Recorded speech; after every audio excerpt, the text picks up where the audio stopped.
So hello everyone, स्वागत है आप सभी लोगों का CS executive setting up of business entity and its closure की क्लास में। नाउ आज का दिन हमारे लिए बहुत इंपॉर्टेंट होने वाला है एंड रीजन बहुत सिंपल है साहब। Setting up of business entity and its closure की क्लास में हम लोग चैप्टर नंबर 19 को स्टार्ट करने जा रहे हैं और ये जो चैप्टर नंबर 19 है ये तुम्हारे पार्ट सी में कवर होता है। एंड यू नो व्हाट ना कि पार्ट सी जो है हमारा setting up of business entity and its closure का, भाई अप्रोक्सीमेटली नहीं एग्जैक्टली 25 मार्क्स जो है वो कवर करता है।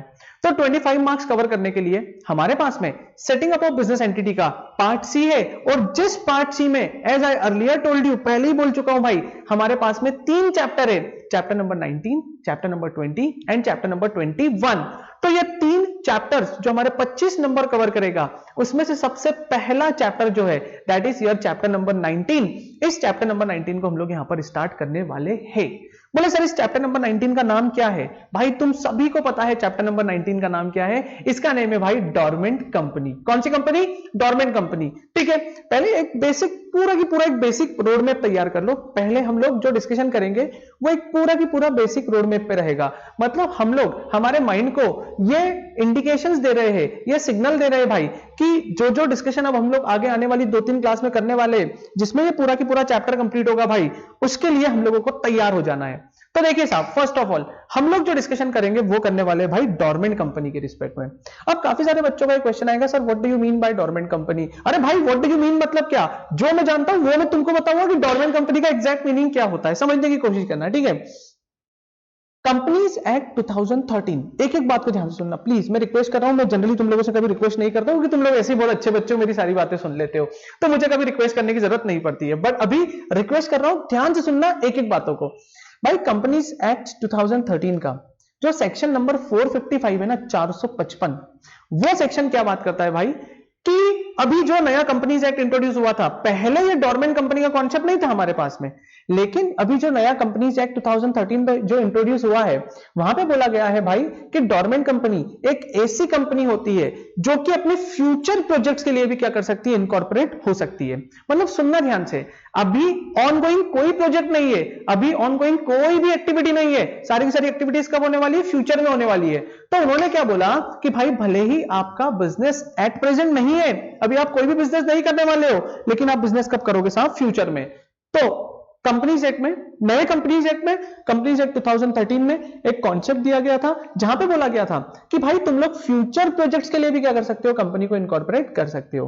और फ्यूचर प्रोजेक्ट्स के लिए कंपनी इनकॉर्पोरेट करने का मतलब क्या होता है भाई कि कंपनी इनकॉर्पोरेट करो आज, लेकिन उसमें ऑब्जेक्ट क्लॉज में जो ऑब्जेक्ट मेंशन किया हुआ है वो ऑब्जेक्ट इफेक्ट में कब से आएगा? फ्यूचर में आएगा।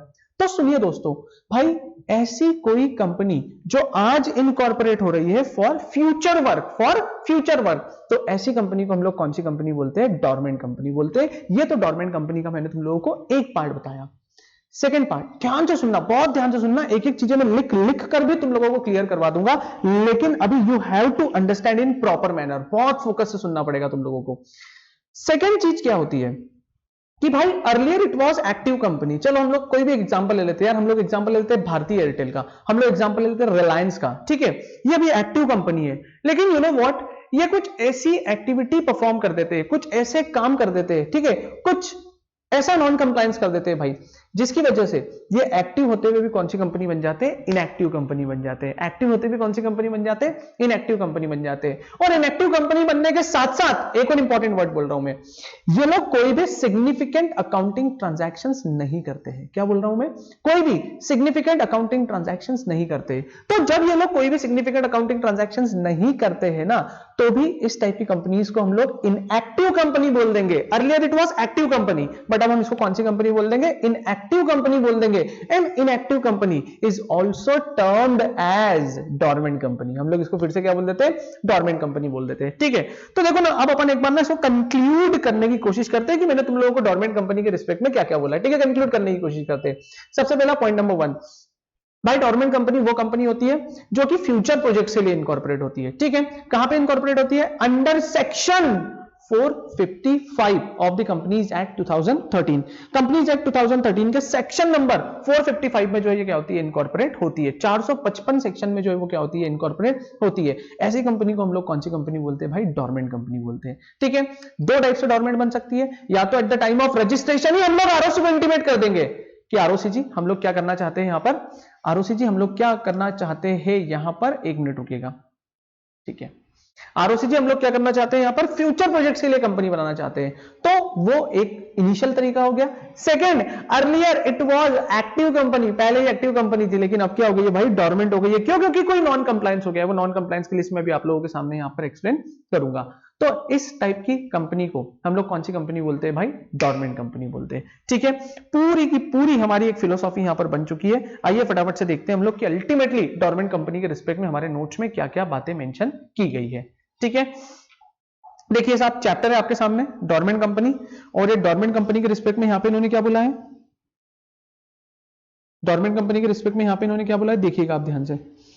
ये बोलता है भाई, the idea of dormant company is a newly introduced concept in Companies Act. Okay, कौन से कंपनीज एक्ट में आया था दोस्तों, ये कंपनीज एक्ट 2013 में। मतलब जो हमारा कंपनीज एक्ट 2013 था उसमें ये कॉन्सेप्ट आया था। अर्लियर जो इससे पुराना जो एक्ट था कंपनीज एक्ट 1956 था भाई, वहां पर ये डोरमेंट कंपनी का कोई भी कॉन्सेप्ट नहीं था। ओके, आगे देखो ये क्या बोलता है, a dormant company is one which is, ध्यान से सुनना बहुत इंपॉर्टेंट है इसलिए एक एक बात बता रहा हूं मैं आप लोगों को। A dormant company is one which is inactive in the record of the register। मतलब भाई आरओसी ने जब ये कंपनी इनकॉर्पोरेट की थी ना, तो क्या मान के इनकॉर्पोरेट की थी कि इट इज इनएक्टिव कंपनी। बोले इनएक्टिव कंपनी का मतलब क्या, कि भाई कोई भी बिजनेस एक्टिविटी कैरी नहीं करेगी, एंड साथ ही साथ कोई भी सिग्निफिकेंट अकाउंटिंग ट्रांजैक्शन नहीं होगा। कोई भी सिग्निफिकेंट अकाउंटिंग ट्रांजैक्शंस नहीं होगा, है ना। सिग्निफिकेंट अकाउंटिंग ट्रांजैक्शंस मतलब क्या, सुन लो, ये भी ध्यान से सुन लो। सिग्निफिकेंट अकाउंटिंग ट्रांजैक्शंस का मतलब क्या होता है, ध्यान से सुनना बेटा यार, बहुत आराम से चलूंगा। सिग्निफिकेंट अकाउंटिंग ट्रांजैक्शंस वो होते हैं जो आपके बुक्स ऑफ अकाउंट्स को हिट करते हैं, बुक्स ऑफ अकाउंट्स को हिट करते हैं, या बुक ऑफ अकाउंट्स को हिट करते हैं, जो भी लिखना है वो लिखना, हिट करते हैं। सर बुक्स ऑफ अकाउंट्स को हिट करने का मतलब क्या हुआ, देखो समझाता हूं आराम से, एकदम धीमे धीमे यार। बुक्स ऑफ अकाउंट को हिट करने का मतलब भाई, कोई ऐसा ट्रांजैक्शन जिसको आपको रिकॉर्ड करना पड़ता है, या तो प्रॉफिट एंड लॉस अकाउंट में, या फिर कंपनी की बैलेंस शीट में, या फिर सिंपली यार फाइनेंशियल स्टेटमेंट में, फाइनेंशियल स्टेटमेंट में। तो उस टाइप के ट्रांजैक्शंस को हम लोग कौन से ट्रांजैक्शंस बोलते हैं, सिग्निफिकेंट अकाउंटिंग ट्रांजैक्शंस बोलते हैं। कौन सा ट्रांजैक्शन बोलेंगे हम लोग यहां पर, इसको सिग्निफिकेंट अकाउंटिंग ट्रांजैक्शंस बोलते हैं। ठीक है, देखो समझने की कोशिश करना, बहुत आराम से एकदम इत्मीनान से चलने वाले हम लोग। सबसे पहले डोरमेंट कंपनी क्या होता है साहब, डोरमेंट कंपनी ऐसी कंपनी होती है जो कि फ्यूचर प्रोजेक्ट्स के लिए बनी होती है भाई, फ्यूचर प्रोजेक्ट्स के लिए। अभी एट प्रेजेंट कोई भी एक्टिविटी नहीं करने वाली है, कौन से प्रोजेक्ट्स के लिए बनी हो, फ्यूचर प्रोजेक्ट्स के लिए बनी है। Point number 1। पॉइंट नंबर 2, भाई कोई कोई कंपनी ऐसी होती है जो earlier it was active company, मतलब एक्टिव थी बट कुछ नॉन कंप्लायंस कर दिए, या कुछ ऐसी एक्टिविटी करी है जिसकी वजह से वो एक्टिव कंपनी भी कौन सी कंपनी बन जाती है, इनएक्टिव कंपनी। और जब वो इनएक्टिव कंपनी बन जाती है तो भाई उसको भी कौन सा स्टेटस मिल जाता है, डोरमेंट कंपनी का स्टेटस जो है वो मिल जाता है। ठीक है, कौन सा स्टेटस मिल जाता है उसको, डोरमेंट कंपनी का स्टेटस मिल जाता है। ओके फाइन, अब सुनिएगा ध्यान से आप, यहां पे मैंने तुम लोगों को मीनिंग बताया भाई कि what is the exact meaning of significant accounting transaction. Significant accounting transaction का एग्जैक्ट मीनिंग क्या होता है, तो बोले सिग्निफिकेंट अकाउंटिंग ट्रांजैक्शन का मतलब कोई ट्रांजैक्शन नहीं होते, कोई ट्रांजैक्शन नहीं होते। ठीक है, और कौन से ट्रांजैक्शन नहीं होना चाहिए, जो बुक्स ऑफ अकाउंट्स को क्या करे भाई, हिट करते हैं। मतलब बुक्स ऑफ अकाउंट्स का मतलब मैंने यहां पे एक्सप्लेन किया, profit and loss account, balance sheet और फाइनेंशियल स्टेटमेंट। इनको वो क्या नहीं करना चाहिए, हिट नहीं करना चाहिए। इनको क्या नहीं करना चाहिए, वो हिट नहीं करना चाहिए भाई। तो ऐसे ट्रांजैक्शन को, ऐसे ट्रांजैक्शंस को मैं कौन सा ट्रांजैक्शन बोलूंगा, सिग्निफिकेंट अकाउंटिंग ट्रांजैक्शंस। ठीक है, अब सुनना ध्यान से, अब सुनना ध्यान से। यहां पे आएगा आप लोगों के लिए एक एक्सेप्शन, यहां पर आएगा आप लोगों के लिए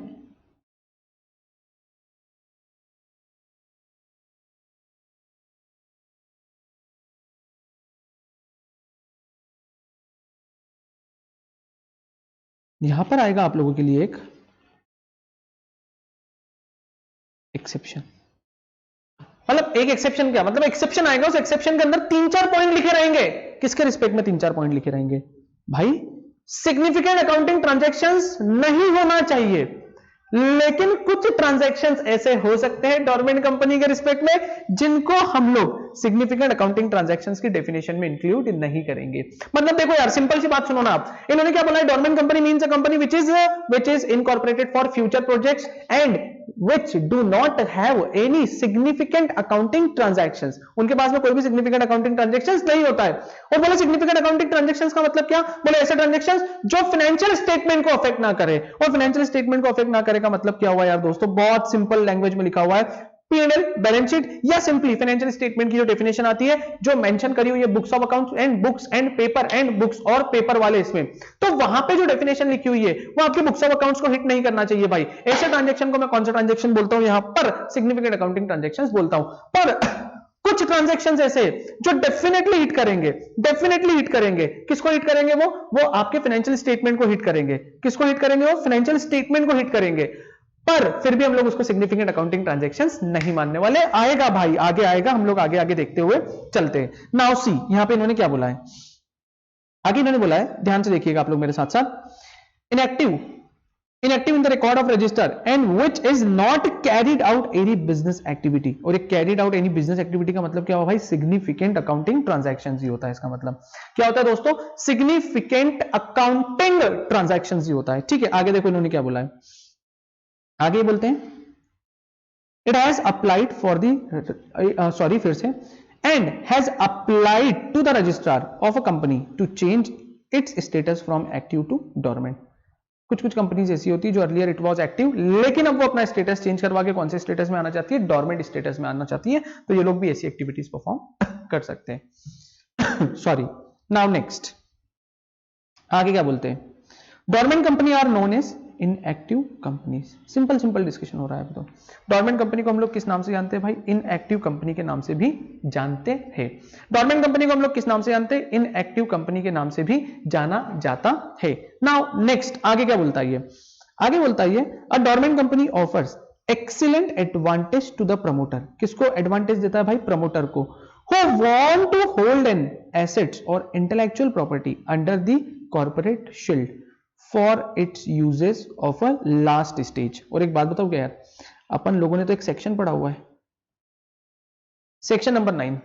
फटाफट से बोलो यार, सेक्शन नंबर 9 पढ़ा हुआ है अपन लोगों ने। और सेक्शन नंबर 9 किसके बारे में बात करता है? ये सॉरी ये सेक्शन नंबर 9 बात करता है भाई इफेक्ट ऑफ रजिस्ट्रेशन या effect of incorporation.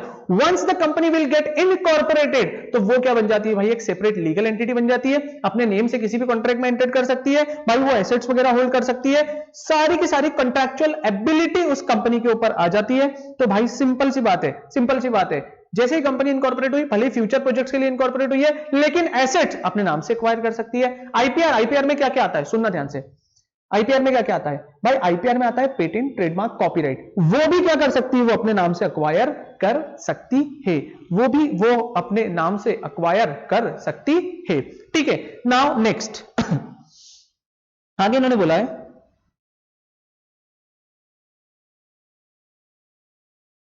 Dormant companies.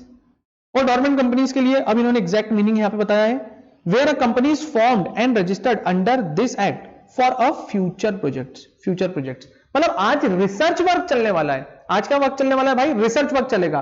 Company कब इनकॉर्पोरेट होगी? फ्यूचर में incorporate, sorry it's my mistake, फिर से ध्यान से सुनना, कंपनी कब इनकॉर्पोरेट हो गई है? आज ही इनकॉर्पोरेट हो गई है।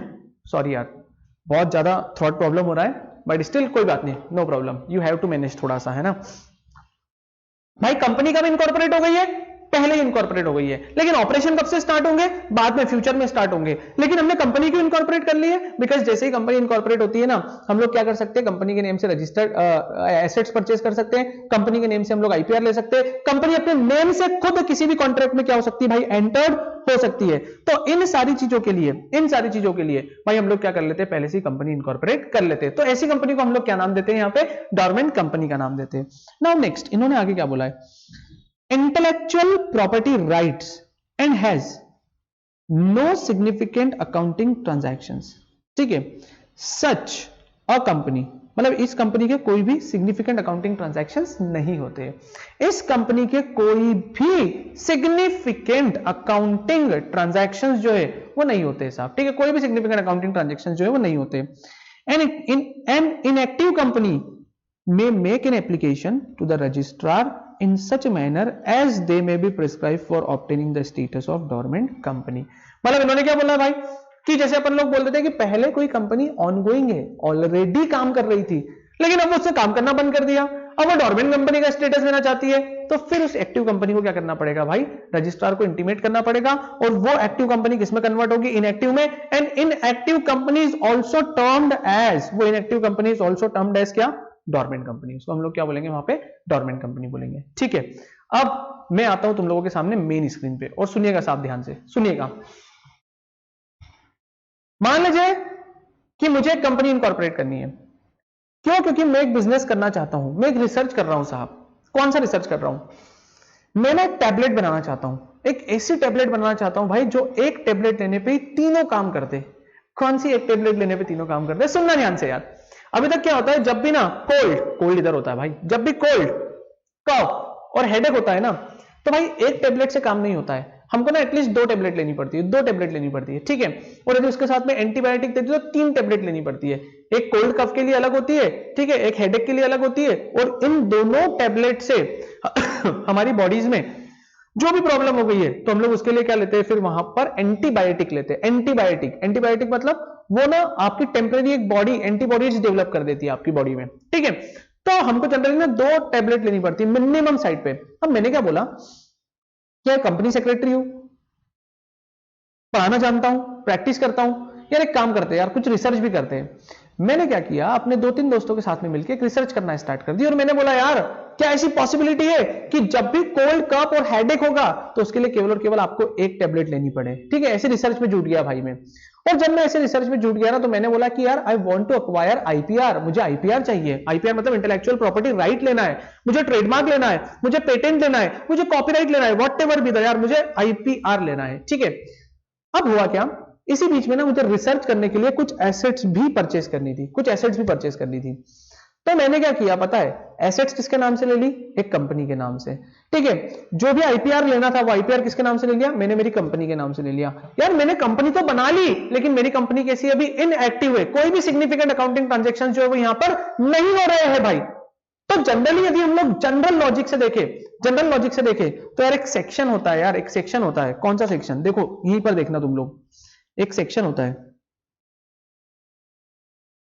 सॉरी सेक्शन नंबर 10A, एक सेक्शन होता है भाई, सेक्शन नंबर 10A। और ये जो सेक्शन नंबर 10A होता है ना, तुमको पता है किसके बारे में बात करता है, सेक्शन नंबर 10A जो होता है ना भाई, वो बात करता है कमेंसमेंट ऑफ बिजनेस। और कमेंसमेंट ऑफ बिजनेस में क्या लिखा गया है, इन्होंने बोला है कि भाई जिस दिन से तुमने कंपनी स्टार्ट की है उसके विद इन 180 डेज के अंदर अंदर क्या हो जाना चाहिए भाई, तुम्हारा बिजनेस जो है वो स्टार्ट हो जाना चाहिए। विद इन 180 डेज के अंदर अंदर जो है वो क्या हो जाना चाहिए, तुम्हारा बिजनेस जो है वो स्टार्ट हो जाना चाहिए, मतलब कमेंसमेंट ऑफ बिजनेस हो जाना चाहिए, बिजनेस सिंपली भाई स्टार्ट हो जाना चाहिए, ठीक है। अब देखो ना यार, मैंने कंपनी इनकॉर्पोरेट कर ली, लेकिन किस प्रोजेक्ट के लिए किया, फ्यूचर प्रोजेक्ट के लिए किया। आज तो मैं बिजनेस कर ही नहीं रहा हूं। यदि मैंने नॉर्मल कंपनी बना ली, इनिशियली बना ली, और यदि 180 डेज के अंदर अंदर मेरा बिजनेस स्टार्ट नहीं हुआ ना, तो तुमको पता है मेरी ये जो कंपनी जो मैंने बनाई थी ना, इस कंपनी का डिसोल्यूशन हो जाएगा, वॉलेंटरी वाइंडिंग अप हो जाएगा भाई, कंपनी बंद होने के कगार पे आ जाएगी। और रीजन दिया जाएगा, क्या रीजन दिया जाएगा भाई, सुनना ध्यान से, क्या रीजन दिया जाएगा, रीजन दिया जाएगा कि आपने एक्टिवली बिजनेस किया ही नहीं, 180 डेज के अंदर अंदर आपने अपनी बिजनेस एक्टिविटी स्टार्ट ही नहीं की है। और चूंकि आपने 180 डेज के अंदर अंदर अपनी बिजनेस एक्टिविटी स्टार्ट नहीं की है, तो हम आपकी कंपनी का क्या कर देते हैं भाई, वॉलेंटरी वाइंडिंग अप कर देते हैं। रजिस्ट्रार ही बोल देगा कि हम आपकी कंपनी का क्या कर देते हैं भाई, वॉलेंटरी वाइंडिंग अप कर देते हैं, वॉलेंटरी वाइंडिंग अप कर देते हैं, ठीक है। तो ये सारी चीजें हम लोगों को यहां पर समझ में आनी चाहिए। तो अब हम लोग क्या करेंगे, सुनना मालिक ध्यान से, वापस मेन स्क्रीन पे आ जाता हूं, सुनना ध्यान से। जब भी हम लोग फ्यूचर प्रोजेक्ट के लिए कंपनी इनकॉर्पोरेट करेंगे ना, पहले से रजिस्ट्रार को इंटीमेट करेंगे कि हे registrar ji, we want to incorporate dormant company. हम कौन सी कंपनी इनकॉर्पोरेट करना चाहते हैं? डोरमेंट कंपनी इनकॉर्पोरेट करना चाहते हैं। तो रजिस्ट्रार को बोलेंगे कैसे? क्या फोन लगाएंगे क्या spice plus agile pro form file करने के साथ साथ INC 32, INC 33, INC 34, INC 35 सारे फॉर्म के नंबर और नाम बता चुका हूं दोस्तों। आपको याद होना चाहिए कि भाई इन पर्टिकुलर फॉर्म्स में क्या लिखा गया है, सारी चीजें तुम लोगों को बता चुका हूं भाई, याद होना चाहिए, ठीक है। तो क्या मैं रजिस्ट्रार को फोन लगा के बोलूंगा क्या कि INC 32, INC 33, INC 34, INC 35 के साथ साथ भाई एक रिक्वेस्ट है आपसे रजिस्ट्रार जी, मिठाई का बॉक्स आपके ऑफिस भिजवा दूंगा या आपके घर भिजवा दूंगा, प्लीज यार रजिस्ट्रार जी आप डोरमेंट कंपनी बना दो। नहीं, ऐसा नहीं होता है। डोरमेंट कंपनी तो तभी बनेगी जब आप इनकॉर्पोरेशन फॉर्म के साथ में जो एप्लीकेशन होगी वो एक सेपरेट फॉर्म में दोगे। और यहां पर जो भी फॉर्म्स होंगे तुम्हारे डोरमेंट कंपनी से रिलेटेड, वो सारे के सारे जो फॉर्म्स होंगे ना भाई, वो MSC से स्टार्ट होंगे। सारे के सारे फॉर्म्स जो है वो कहां से स्टार्ट होंगे? MSC से स्टार्ट होंगे। MSC से कहां से स्टार्ट होंगे? प्लीज मालिक यार बोलो, तोड़। MSC से स्टार्ट होंगे। और ये MSC से स्टार्ट होने का मतलब क्या है? ये MSC का मतलब होता है भाई, ये जो डोरमेंट कंपनी है ना, इसका जो सेक्शन है वो सेक्शन कौन सा है? जल्दी बोलो फटाफट से। 455 है ना? कौन सा सेक्शन है? फटाफट से बोलते चलो यार, प्लीज थोड़ा सा एंगेजमेंट लाओ आप लोग। कौन सा सेक्शन है? सेक्शन नंबर 455 है। एंड यू नो व्हाट, ये जो सेक्शन नंबर 455 है ना, आओ देखते हैं ये कौन से चैप्टर में फॉल होता है। सेक्शन नंबर 455 जो है ना, मेरे पास बेयर एक्ट है, तुम्हारे पास है या नहीं है वो मुझे नहीं पता। मेरे पास में बेयर एक्ट है, इस बेयर एक्ट में तुम लोगों को ओपन करके बताता हूं। ये chapter section number 455, O my God, section number 455 जो है वो चैप्टर नंबर 29 में फॉल हो रहा है। कहां पे फॉल हो रहा है? चैप्टर नंबर 29 में। और इस चैप्टर नंबर 29 का नेम क्या है? नेम देखो ना यार, प्लीज नेम देखो, मिसलेनियस। क्या नाम है इसका? मिसलेनियस। और इस मिसलेनियस में सेक्शन नंबर जो 455 है, ये है भाई हमारा डोरमेंट कंपनी का। किसके रिस्पेक्ट में बात करता है सेक्शन नंबर 455? डोरमेंट कंपनी के रिस्पेक्ट में बात करता है। किसके रिस्पेक्ट में बात करता है भाई? Dormant company. And you know what, chapter का नेम देखो यार आप, चैप्टर का नेम है मिसलेनियस, ठीक है, मिसलेनियस। इसीलिए यहां पर जो भी फॉर्म यूज होंगे उस फॉर्म का नाम क्या होगा? MSC form. ये तुम्हारा वाला MSC BSC नहीं है नालायक, यहां पर फॉर्म का नेम ही क्या होगा भाई? MSC फॉर्म होगा। तो जब जब हम लोग कंपनी इनकॉर्पोरेट करेंगे और डोरमेंट कंपनी इनकॉर्पोरेट करना है, तो भाई उस केस में एप्लीकेशन किस फॉर्म में जाएगी? ये MSC फॉर्म में जाएगी, ठीक है। किस फॉर्म में एप्लीकेशन जाएगी भाई? MSC फॉर्म में जाएगी हमारी application. Are you getting my point? क्या आप मेरी बात समझ पा रहे हो क्या? यस सर, हम आपकी बात को समझ पा रहे हैं, ठीक है। चलिए आगे बढ़ते हैं हम लोग। और अब जो मेन मुद्दा था भाई कि कितने साल तक हम लोग डोरमेंट कंपनी को रन कर सकते हैं, तो उसका आंसर सुन लो। फाइनली कंक्लूड करूंगा, कितने साल के लिए हम लोग डोरमेंट कंपनी को इनकॉर्पोरेट कर सकते हैं भाई? जिस दिन तुम्हारी डोरमेंट कंपनी इनकॉर्पोरेट हुई है ना, उस दिन से मैक्सिमम 5 इयर्स तक आप स्टेटस कैरी कर सकते हो डोरमेंट कंपनी का। कितने इयर्स तक स्टेटस कैरी कर सकते हो? 5 इयर्स तक आप लोग जो है वो स्टेटस कैरी कर सकते हो डोरमेंट कंपनी का, ठीक है। जिस दिन आप इनकॉर्पोरेट हुए हो, उस डेट ऑफ इनकॉर्पोरेशन से मैक्सिमम 5 इयर्स तक आप जो है वो डोरमेंट कंपनी का स्टेटस कैरी ऑन कर सकते हो। सुन लेना अगेन ध्यान से, यदि आपने इन 5 सालों के अंदर अंदर कोई सिग्निफिकेंट अकाउंटिंग ट्रांजैक्शंस नहीं किया और स्टिल आपकी डेट ऑफ इनकॉर्पोरेशन से 5 ईयर जो है वो elapse हो गए, खत्म हो गए, ऑटोमेटिकली रजिस्ट्रार जो है ना वो अपने डोरमेंट कंपनी के रजिस्टर से, सुन लेना बात को ध्यान से, रजिस्ट्रार जो है ना अपने डोरमेंट कंपनी के रजिस्टर से, जो लिस्ट बना के रखी, जो इंडेक्स बना के रखा है, जो रजिस्टर बना के रखा है उसने डोरमेंट कंपनी का, उस रजिस्टर से वो आपकी कंपनी का नेम जो है वो कट कर देगा। तो आपकी कंपनी का नेम कट करने का मतलब ये मत समझना कि भाई अब आप एक्टिव कंपनी बन गए हो, नहीं, अभी भी आप डोरमेंट कंपनी थे, लेकिन अब से आप जैसे ही उसने रजिस्टर में नेम कट किया, अब आप डोरमेंट कंपनी नहीं माने जाओगे। मतलब अब जो है वो आपका एग्जिस्टेंस ही खत्म हो गया है। अब जो आपका क्या हो गया भाई? एग्जिस्टेंस ही खत्म हो गया है। प्लीज समझना बात को ध्यान से। डोरमेंट कंपनी फ्यूचर प्रोजेक्ट के लिए इनकॉर्पोरेट होती है। फ्यूचर प्रोजेक्ट के लिए इनकॉर्पोरेट होने का मेन जो इंटेंशन होता है वो क्या होता है कि कंपनी अपने खुद के नेम से क्या कर सकती है? एसेट्स एक्वायर कर सकती है, IPR ले सकती है, ठीक है। ये एक बात हुई। Second, earlier it was active company, but कुछ ऐसी एक्टिविटीज कर दी इन्होंने, या कुछ नॉन कंप्लायंसेस कर दिए, या कोई बिजनेस वगैरह ही नहीं कर रहे, इस वजह से भाई इनको कौन सा स्टेटस मिल गया है? डोरमेंट कंपनी का स्टेटस मिल गया है। डोरमेंट कंपनी का स्टेटस मिलने से पहले कौन सा स्टेटस मिलता है? इनएक्टिव कंपनी का स्टेटस मिल गया है। अब चूंकि कंपनी इनएक्टिव हो गई है, ठीक है, कंपनी कैसी हो गई है, इनएक्टिव, तो वो इनएक्टिव कंपनी को भी हम लोग क्या ट्रीट कर देते हैं, डोरमेंट कंपनी, मैक्सिमम 5 इयर्स के लिए। कौन सा फॉर्म लगेगा यहाँ पे, एमएससी फॉर्म लगेगा, ठीक है, एमएससी फॉर्म लगेगा। और सुन लो लास्ट बात यार, फिर तो खत्म, सुन लो लास्ट बात, प्लीज प्लीज प्लीज। अच्छा, वो सिग्निफिकेंट इन्फ्लुएंस ट्रांजैक्शंस के, सिग्निफिकेंट अकाउंटिंग ट्रांजैक्शंस के कुछ एक्सेप्शंस थे, 4 एक्सेप्शन है, वो 4 एक्सेप्शन के ऊपर मैं बात करूंगा, 4 एक्सेप्शन है, ठीक है, उसके ऊपर बात करूंगा। लास्ट बात सुन लो, पूरा की पूरा जो चैप्टर है, ये चैप्टर तुम्हारी पकड़ में आ जाएगा। पूरा चैप्टर मैंने यहां पे खत्म करवा दिया है इस 20-25 मिनट्स के डिस्कशन में। पूरा की पूरा जो चैप्टर है भाई, पूरा चैप्टर यार, कंप्लीट चैप्टर जो है वो तुम्हारी पकड़ में होगा। सुन लेना ध्यान से। बात ऐसी है कि रजिस्ट्रार के रजिस्टर में अभी आपका स्टेटस जो है वो डोरमेंट का है। रजिस्ट्रार के रजिस्टर में अभी जो आपका स्टेटस है वो डोरमेंट का है, लेकिन आपने चोरी छुपे मजनू के पल्लू के पीछे बिजनेस कर रहे हो, सिग्निफिकेंट अकाउंटिंग ट्रांजैक्शंस कर रहे हो, और यह बात ना आप आरओसी को नहीं बता रहे हो। आपने बोला ठीक है ना यार, डोरमेंट कंपनी का स्टेटस है हमारे पास में, लेकिन डोरमेंट कंपनी का स्टेटस होने के साथ साथ यदि हम लोग कोई ऐसा ट्रांजैक्शंस कर ले जो कि एक्टिव कंपनी जैसे करती है, जो सिग्निफिकेंट अकाउंटिंग ट्रांजैक्शन होता है, लेकिन हम लोग यदि उसको बुक में ही रिकॉर्ड ना करें तो आरओसी को कैसे पता लगेगा? बात तो बिल्कुल सही है भाई, आपने तो आरओसी को चोमू बना दिया। कैसे चोमू बना दिया भाई? आरओसी की बुक में तुम्हारा जो नाम है वो एज एन डोरमेंट कंपनी के तौर पर रजिस्टर करवा के रखा है तुमने, और डोरमेंट कंपनी का मतलब क्या होता है कि जिसके कोई भी सिग्निफिकेंट अकाउंटिंग ट्रांजैक्शंस नहीं होते, but you are doing significant accounting transactions, लेकिन you are not showing in your financial statement. आपके फाइनेंशियल स्टेटमेंट, आप आपकी बुक्स ऑफ अकाउंट्स में उसको शो नहीं कर रहे हो, तो क्या चोरी कर रहे हो या नहीं कर रहे हो? बिल्कुल एग्जैक्टली आप उसकी चोरी कर रहे हो। तो सुनना ध्यान से, जिस दिन आरओसी को यह पता लग जाता है कि आप डोरमेंट कंपनी होते हुए अभी कोई सिग्निफिकेंट अकाउंटिंग ट्रांजैक्शंस कर रहे हो, सुन लेना लास्ट कॉन्सेप्ट है इस डोरमेंट कंपनी का।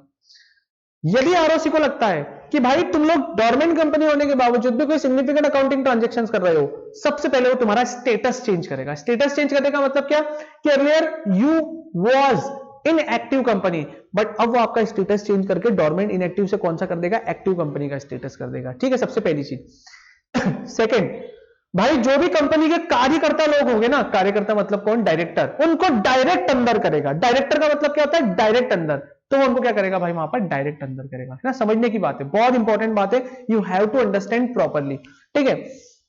वो क्या करेगा, वहां पर डायरेक्टरों को अंदर कर देगा। एंड पेनल्टी फाइन के जो भी इंप्रिजनमेंट के जो भी प्रोविजंस होंगे, वो सारे के सारे प्रोविजंस जो है वो इंप्लीमेंट होंगे। ठीक है, अब हम लोग बात करते हैं साहब रोड मैप की, कि सर इस चैप्टर में हम लोग कैसे कैसे पढ़ेंगे, क्या क्या पढ़ेंगे और किस किस डायरेक्शन में पढ़ेंगे। देखिए साहब, मैं सबसे पहले यहां पे आपको बताता हूं हम लोग कैसे पढ़ने वाले हैं।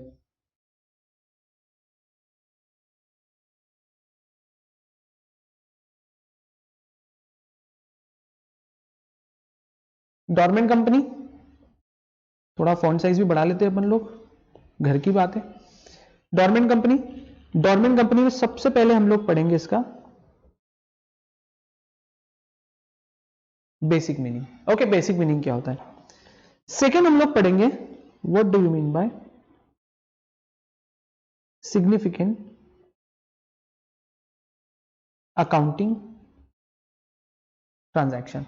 What do you mean bye significant accounting transaction. Significant accounting transaction से आप क्या समझते हो, हम लोग इसके ऊपर भी, ठीक है, करूं स्टार्ट। ओके, हाँ, तो भाई बात थी कि सिग्निफिकेंट अकाउंटिंग ट्रांजैक्शंस क्या होता है, ये मैं तुम लोगों को बता चुका था, लेकिन इसमें सबसे इंपॉर्टेंट है इसके 4 exception,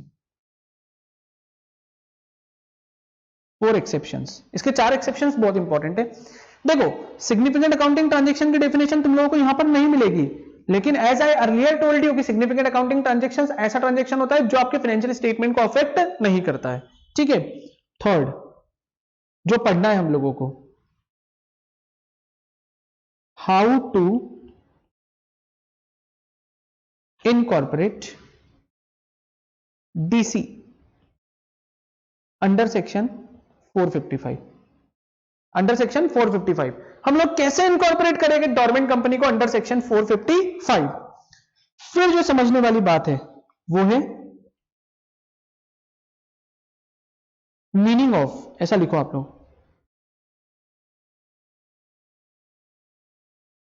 meaning of inactive company. Meaning of inactive company, inactive company का मीनिंग क्या होता है ये भी हम लोगों को समझना है। And change of status of DC. Dormant company का स्टेटस कैसे चेंज होगा, ठीक है, डोरमेंट कंपनी का स्टेटस जो है वो कैसे चेंज होगा। And last point, penalties. क्या क्या पेनल्टीज है उन सबके रिस्पेक्ट में भी हम लोग यहां पर डिस्कशंस करने वाले हैं। क्या क्या पेनल्टीज है उन सबके रिस्पेक्ट में भी हम लोग यहां पर डिस्कशंस करने वाले हैं, ठीक है। चलो हम लोग बेसिक मीनिंग कंप्लीट कर चुके हैं, सिग्निफिकेंट अकाउंटिंग ट्रांजैक्शंस की बात हम लोगों की हो चुकी है, उसके 4 एक्सेप्शंस देखना भी हम लोगों के लिए बाकी है। देखिए साहब, अब क्या बात बोलता है ये, डोरमेंट कंपनी अंडर सेक्शन 455, ये इन सब चीजों को मैं रफ कर रहा हूं यहां से। सबसे पहले इन्होंने क्या बोला है दोस्त, inactive company. Okay, inactive company का मतलब क्या, इनएक्टिव कंपनी मतलब वो कंपनी होती है जो नॉट कैरिंग इट्स बिजनेस, इसको देना भाई point number 1, not carrying it's business, और या तो not made any significant accounting transactions. लेकिन ना इनएक्टिव कंपनी के ब्रैकेट में ऐसा लिख लेना, earlier it was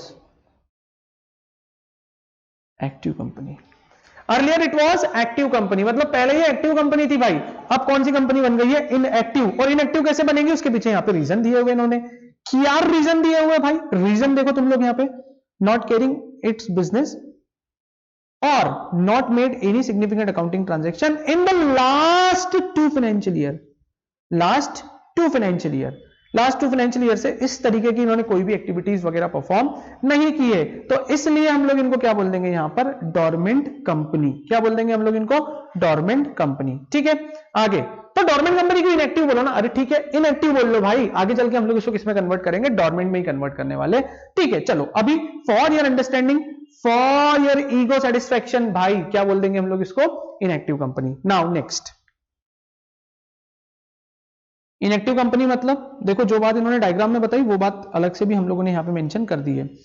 means any company which has not been carrying on any business और operations, point number 1। Point number 2 क्या बोलता है भाई, ये has not made any significant accounting transactions during last 2 financial year, has not filed financial statement and एलियन return. Annual return किस section में आता है, सेक्शन नंबर 92। ये सेक्शन बहुत इंपॉर्टेंट है, अभी सिर्फ लिख के रख लो, जब तुम लोगों को कंपनी लॉ वाले सर मैनेजमेंट एंड एडमिनिस्ट्रेशन वाला चैप्टर पढ़ाएंगे वहां पर definitely you will come to know, we will come across the section number 92 and section number 92 is very much important, note करके रख लो, during the last 2 financial year. तो देखो ना यार, इनएक्टिव कंपनी का मतलब क्या, कोई बिजनेस एक्टिविटी नहीं कर रही भाई, सबसे पहली चीज तो। दूसरी चीज, कोई अकाउंटिंग सिग्निफिकेंट अकाउंटिंग ट्रांजैक्शन नहीं किया लास्ट 2 प्रीसीडिंग फाइनेंशियल ईयर्स में। एंड फाइनेंशियल स्टेटमेंट और जो एनुअल रिटर्न्स होते हैं वो एनुअल रिटर्न्स और फाइनेंशियल स्टेटमेंट भी क्या नहीं किए इन्होंने, फाइल वगैरह नहीं किए हैं। तो इस टाइप की कंपनी को हम लोग कौन सी कंपनी बोल देंगे, इनएक्टिव कंपनी। ओके, आगे सिग्निफिकेंट अकाउंटिंग ट्रांजैक्शन का मतलब क्या, सिंपल सी बात है, significant accounting transaction means a transaction which affects your financial statement, जो आपके फाइनेंशियल स्टेटमेंट को क्या करता है भाई, अफेक्ट करता है। ऐसे ट्रांजैक्शन को हम लोग कौन सा ट्रांजैक्शन बोलते हैं, सिग्निफिकेंट अकाउंटिंग ट्रांजैक्शन। लेकिन इन 4 चीजों को छोड़ देना, भले ये तुम्हारे फाइनेंशियल स्टेटमेंट को अफेक्ट करेंगे भाई, लेकिन तुम लोग इसको सिग्निफिकेंट अकाउंटिंग ट्रांजैक्शंस की डेफिनेशन में नहीं लोगे। और वो क्या बात है, means any transactions other than payment of fees by company to the registrar. मतलब at the time of incorporation of company, देखो रजिस्ट्रार कितना महा चालू इंसान है, कितना महा बनिया इंसान है। हाँ भाई, आई एम ऑल्सो बनिया, बट यार रजिस्ट्रार जैसा दिमाग तो नहीं लगाया मैंने। हाँ सर बोले आप भी तो बनिए हो, आप भी चालू हो। अरे भाई आई एम ऑल्सो बनिया, but I have not made this type of circumstances. भाई इतना जबरदस्त दिमाग तो अपना भी नहीं चलता जितना जबरदस्त दिमाग किसका चला है, रजिस्ट्रार का चला है। और सुनो भाई, ध्यान से सुन लो मेरे गांव वाले दोस्तों, यहां पर लिखा हुआ है कि यदि तुम कंपनी इनकॉर्पोरेशन करते समय आरओसी को कोई फीस का पेमेंट करोगे, भाई आरओसी को फीस का कोई पेमेंट करोगे, तो उसको हम लोग सिग्निफिकेंट अकाउंटिंग ट्रांजैक्शंस नहीं मानेंगे। Point number 1, this is very important to keep in your mind, आपके माइंड में रखने के लिए बहुत इंपॉर्टेंट बात है, ठीक है। सेकेंड पॉइंट में क्या बोला इन्होंने भाई, second point, payment made by it to fulfil the, ये इसको कट कर देता हूं मैं, to fulfil the requirement of this act और एनी अदर लॉ। मतलब यदि आपने किसी पर्टिकुलर लॉ के रिक्वायरमेंट को फुलफिल करने के लिए यदि कोई पेमेंट वगैरह किया है, कोई फीस वगैरह का पेमेंट किया है, तो भाई it is not the part of your significant accounting transaction. हम लोग इसको सिग्निफिकेंट अकाउंटिंग ट्रांजेक्शन का पार्ट नहीं मानेंगे। बहुत बढ़िया यार, गजब। उसके बाद में allotment of share to fulfil the requirement of this act. मतलब आपने यदि इनिशियली, जैसे जब सुनो सुनो सुनो सुनो ध्यान से, जब भी हम लोग कंपनी वगैरह इनकॉर्पोरेट करते हैं ना, तो हमको क्या करना पड़ता है, कुछ शेयर्स अलॉट करने पड़ते हैं। लाइक प्रमोटर को शेयर अलॉट करते हैं, लाइक जिनसे हम लोग फंडिंग लेते हैं उनको हम लोग कुछ शेयर्स वगैरह अलॉट करते हैं। तो यदि हमने कुछ ऐसी एक्टिविटी परफॉर्म की है भाई, हमने कुछ शेयर्स वगैरह इश्यू करके रखे हुए हैं, ठीक है, सुनना ध्यान से, तो वो कर सकते हो आप, भले ही उससे आपकी बैलेंस शीट अफेक्ट हुई है। कैसे बैलेंस शीट अफेक्ट हुई? एक तरफ से आपने बैलेंस शीट में क्या किया, शेयर कैपिटल जो थी वो इश्यू कर दी किसी शेयर होल्डर को, और उसके बदले में आपके बैंक में क्या आया भाई, कैश एंड बैंक में क्या आया, पैसा आया। तो भले ही आपका कैश एंड बैंक अफेक्ट हुआ, it's okay, no problem, but please try to understand it is not the part of significant accounting transaction, because ये कंपनी इनकॉर्पोरेट करने के लिए एक इनिशियल प्रोसेस है, ठीक है, एक इनिशियल प्रोसेस है। Now next, payment for maintenance of its office and record. ठीक है, आपने यदि कंपनी इनकॉर्पोरेट की है तो आपको ऑफिस एक्सपेंसेस के तौर पे कुछ ना कुछ खर्चे करने पड़ते हैं, और यदि आप ऐसे कुछ खर्चे कर रहे हो तो भाई ये मेंटेनेबल है, ये इतना खर्चा तो करना पड़ता है, इसको हम लोग सिग्निफिकेंट अकाउंटिंग ट्रांजैक्शंस का पार्ट नहीं मानेंगे। So this is about your significant accounting transaction. ये सिग्निफिकेंट अकाउंटिंग ट्रांजैक्शंस के बारे में मैंने तुम लोगों को बताया है।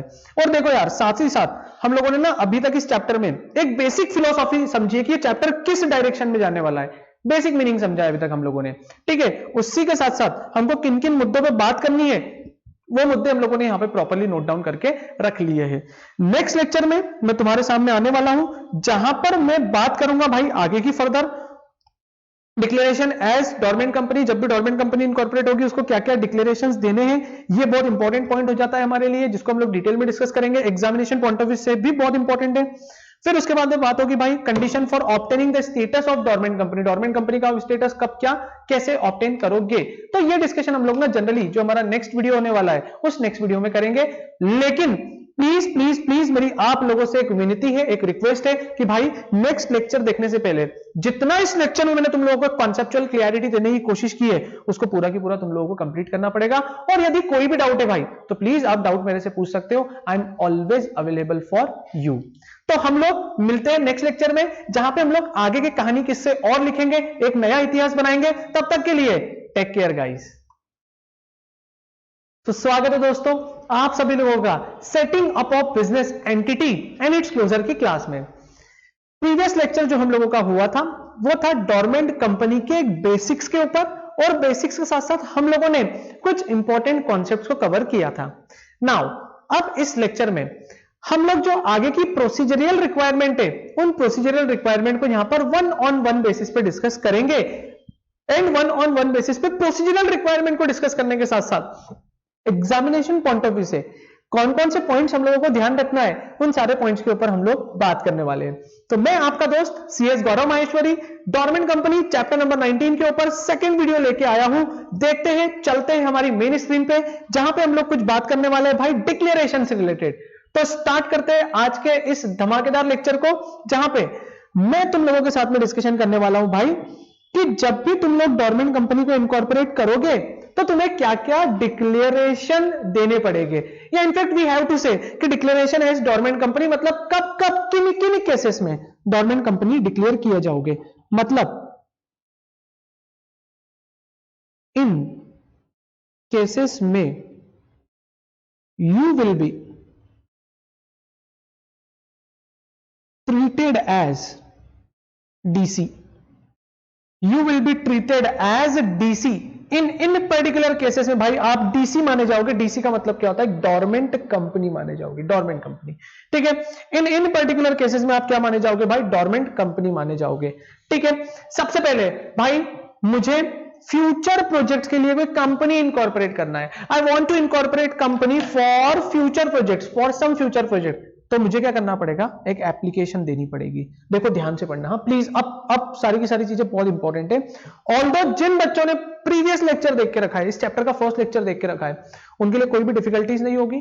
और उस फर्स्ट लेक्चर में यदि तुम लोगों ने प्रॉपरली उसको अंडरस्टैंड किया है, प्रॉपरली पढ़ा है, तो I guarantee you, I bet you कि आपको कोई भी प्रॉब्लम यहां पर नहीं होना चाहिए। ठीक है, देखिए साहब, सबसे पहले क्या बोलता है, ये बोलता है एप्लीकेशन देना पड़ेगी आपको।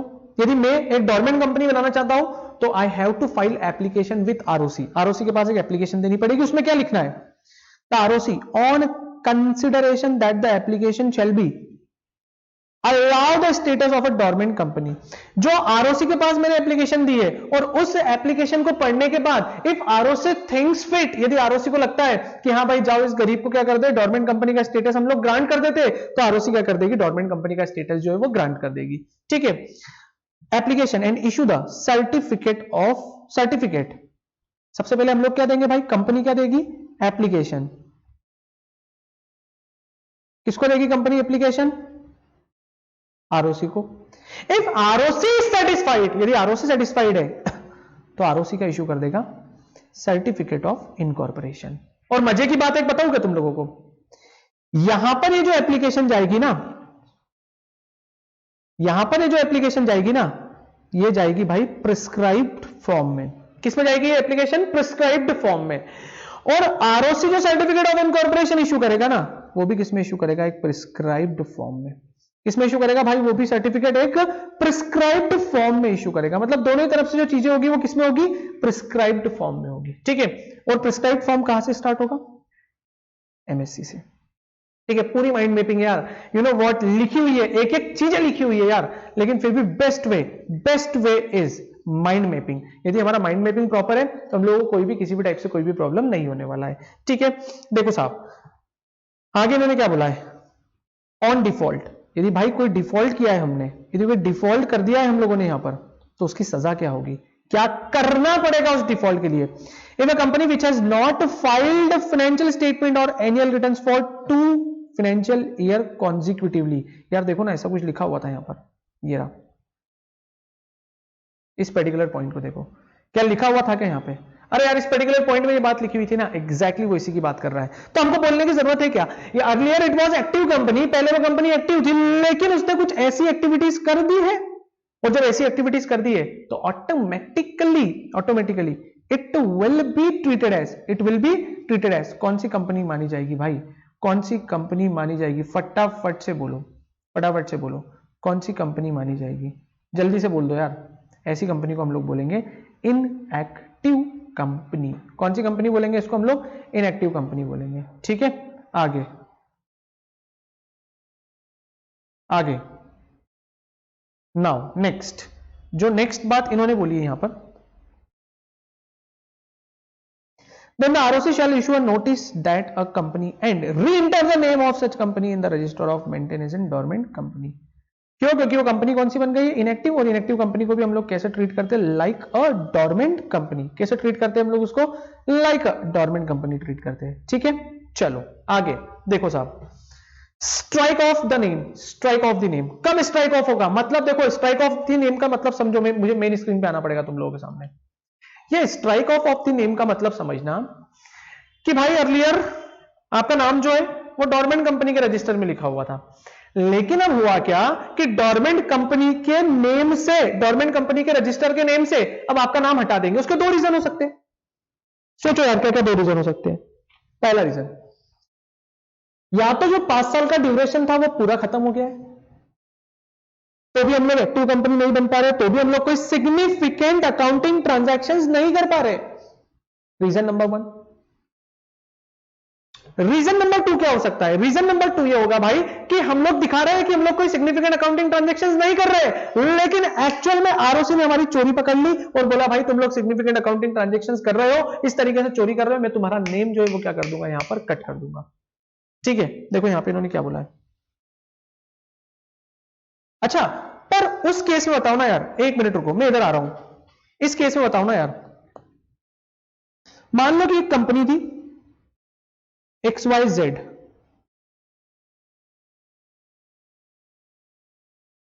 Earlier it was active company, earlier it was active company. ठीक है, कैसी कंपनी थी ये? एक्टिव कंपनी थी। ओके, आगे आगे आगे हुआ क्या, इन्होंने लास्ट प्रीवियस 2 फाइनेंशियल ईयर में या तो कोई बिजनेस नहीं किया, या तो फाइनेंशियल स्टेटमेंट या फिर एनुअल रिटर्न जो है वो आरओसी को फाइल नहीं किए, आरओसी को फाइल नहीं किए। ठीक है, समझना यार, देखो डायमेंशंस कैसे चेंज हो गए, कितना मजा आने वाला है तुम लोगों को, बिलीव मी, बहुत जबरदस्त मजा आएगा, शानदार, ऑसम। ठीक है, ओ माय गॉड, यहां पर सॉरी फिर से देखिए, मैं पूरा की पूरा जो कॉन्सेप्ट है वो पूरा की पूरा कॉन्सेप्ट आप लोगों के लिए रिपीट करूंगा, यहां पे ध्यान से देखिएगा प्लीज। हुआ क्या था, फिर से रिपीट कर रहा हूं, सुनना ध्यान से। हुआ क्या था भाई कि जो XYZ लिमिटेड थी, earlier it was active company, पहले कौन सी कंपनी थी भाई? एक्टिव कंपनी थी। बट हुआ क्या कि प्रीवियस 2 फाइनेंशियल ईयर से या तो इन्होंने बिजनेस रन नहीं किया, या फिर कोई फाइनेंशियल स्टेटमेंट या एनुअल रिटर्न जो फाइल करने थे आरओसी को, वो फाइल नहीं किए भाई। तो earlier it was active company, but now अब ये जो एक्टिव कंपनी है, ये कंपनी कैसी बन जाएगी भाई? Inactive company. और चूंकि ये इनएक्टिव कंपनी बन गई है, तो जो एक्टिव कंपनी का रजिस्ट्रार जो आरओसी मेंटेन करता था, उस रजिस्टर से वो इनका नेम कट कर देगा और इनके नेम को कहां पे मेंशन कर देगा? वो डोरमेंट कंपनी के रजिस्टर में। कहां पे मेंशन कर देगा भाई? डोरमेंट कंपनी के रजिस्टर में। कहां पे मेंशन कर देगा? फटाफट से बोलो, डोरमेंट कंपनी के रजिस्टर में। Are you getting my point? क्या आप मेरी बात समझ पा रहे हो क्या? हाँ, सिंपल सी बात है भाई, पहले कंपनी एक्टिव थी तो नाम कहां पे था? एक्टिव कंपनी के रजिस्टर में। बट नाउ कंपनी कैसी हो गई है? इनएक्टिव हो गई है। अब इनएक्टिव हो गई है, रीजन ये रीजन थे भाई, इस वजह से क्या हो गई? वो इनएक्टिव। तो एक्टिव कंपनी के रजिस्टर से इनका नेम कट करके हम लोग कहां पे इनका नेम एंटर कर देंगे? डोरमेंट कंपनी में। कितने ईयर्स तक रख सकते हैं? 5 ईयर्स तक। कितने ईयर्स तक रख सकते हैं हम लोग? 5 ईयर्स तक इनका नेम जो है वो वहां पर मेंशन करके रख सकते हैं। Please please please try to understand. Okay, देखिए साहब, यही बात यहां पर लिखी हुई है। क्या बोलते हैं ये लोग? Strike off the name, strike off the name. और यहां पर क्या बोला है? The registrar shall initiate the process of striking off the name of the company if the company remains as a dormant company for a period of consecutive 5 years। 5 years तक के लिए हम लोग क्या कर देंगे? इसका नेम जो है वो मेंशन कर देंगे भाई डोरमेंट कंपनी के रजिस्टर में। ठीक है, इनएक्टिव कंपनी क्या होती है हम लोगों को पता है, सिग्निफिकेंट अकाउंटिंग ट्रांजैक्शंस क्या होता है वो हम लोगों को पता है। इन 4 चीजों को हम लोग कभी भी सिग्निफिकेंट अकाउंटिंग ट्रांजैक्शंस का पार्ट नहीं मानेंगे। इन 4 चीजों को हम लोग कभी भी सिग्निफिकेंट अकाउंटिंग ट्रांजैक्शन का पार्ट नहीं मानेंगे। प्लीज अच्छे से सुन लेना, this is something going to be very important for you. ठीक है, बहुत ज्यादा इंपॉर्टेंट होने वाला है, बहुत ज्यादा इंपॉर्टेंट होने वाला है। ठीक है, तो प्लीज ध्यान से देखिएगा, बहुत इंपॉर्टेंट है, this is something going to be important for you. अब देखो साहब, कंपनी जाएगी, ये वाले पॉइंट से कनेक्ट करना है इसको ये वाले पॉइंट से कनेक्ट करना, कि पॉइंट नंबर फर्स्ट से, कि भाई कोई कंपनी है जो डोरमेंट कंपनी का स्टेटस चाहती है, वो क्या करेगी? कंपनी जो है वो एप्लीकेशन देगी टू आरओसी। किस फॉर्म में एप्लीकेशन देगी? MSC 1 form. लिख लेना, कंपनी जो है वो MSC 1 फॉर्म में एप्लीकेशन देगी। जब MSC 1 फॉर्म में वो एप्लीकेशन देगी, इससे ये इंडिकेशन क्लियर होंगे भाई कि कंपनी जो है वो डोरमेंट कंपनी का स्टेटस के साथ इनकॉर्पोरेट होना चाहती है। ठीक है, और यदि आरओसी सेटिस्फाइड है, आरओसी सेटिस्फाइड है, तो वो क्या इशू कर देगा भाई? Certificate of incorporation. क्या इशू करेगा वो? Certificate of incorporation. और ये जो सर्टिफिकेट ऑफ इनकॉर्पोरेशन इशू करेगा, ये किस फॉर्म में इशू करेगा? वो MSC 2 में सॉरी, किस फॉर्म में इशू करेगा भाई? MSC 2 में इशू करेगा। ठीक है, तो MSC 1 में क्या होगा? एप्लीकेशन देगी कंपनी किसको? आरओसी को। और MSC 2 में क्या होगा? कंपनी जो आरओसी जो है, यदि वो कंपनी के द्वारा प्रोवाइड की गई सारी इंफॉर्मेशन से सेटिस्फाइड है, तो फिर उस केस में वो क्या कर देगी? MSC 2 जो है वो इशू कर देगी। ठीक है, आगे देखो इन्होंने क्या बोला है स्पेशल नोट। काहे का स्पेशल नोट? अरे किस चीज का स्पेशल नोट भाई? हम लोगों को सब पता है। ठीक है, देखो क्या बोलता है ये, maximum period for which the company can be the dormant company 5 years। A company can not be a dormant status more than 5 years। मतलब मैक्सिमम कितने ईयर्स के लिए हो सकती है? 5 years के लिए हो सकती है। उससे ज्यादा के लिए वो डोरमेंट कंपनी के स्टेटस को कैरी ऑन नहीं कर सकती है। बोलो बाबू, बात समझ में आती है? यस बाबू, हमको बात समझ में आती है। चलो बाबू आप आगे बढ़ो। Okay next, before completion of 5 years as dormant company such company has to apply for active और स्ट्राइक ऑफ। ठीक है ना, यदि विद इन 5 years के अंदर अंदर उनको लगता है कि हमारे सारे के सारे प्रोजेक्ट्स वगैरह जो है वो ऑनगोइंग हो गए, हम लोग बिजनेस करना चाहते हैं, हम अच्छा बिजनेस करना चाहते हैं, तो फिर उस केस में वो लोग क्या करेंगे, अप्लाई कर देंगे एक्टिव कंपनी में कन्वर्ट होने के लिए। ओके सर, हम आपकी बात को यहां पर समझ रहे हैं। फटाफट से हम लोग आगे आने की कोशिश करते हैं और देखते हैं साहब आगे इन्होंने क्या क्या बातें करी हुई है। Conditions for obtain status of dormant company. Dormant company का स्टेटस ऑब्टेन हम कैसे कर सकते हैं? कंडीशन फॉर ऑब्टेनिंग, एक बार हेडिंग पढ़ो यार please. Conditions for obtaining the status of dormant company. सुनो यार, पहले मुझे मेन स्क्रीन पे आना पड़ेगा, मेन स्क्रीन पे आके तुमसे कुछ बात करनी पड़ेगी। सर आप हमसे बहुत बात करते हो, आप इतनी बातें क्यों करते हो? क्या आपको हमसे बात करना अच्छा लगता है क्या? Yes exactly my dear child, मुझे तुम लोगों से बात करना बहुत अच्छा लगता है। मैंने बोला ओके गुड बाय। आगे देखो ये क्या बोलता है साहब, ध्यान से देखना प्लीज प्लीज प्लीज।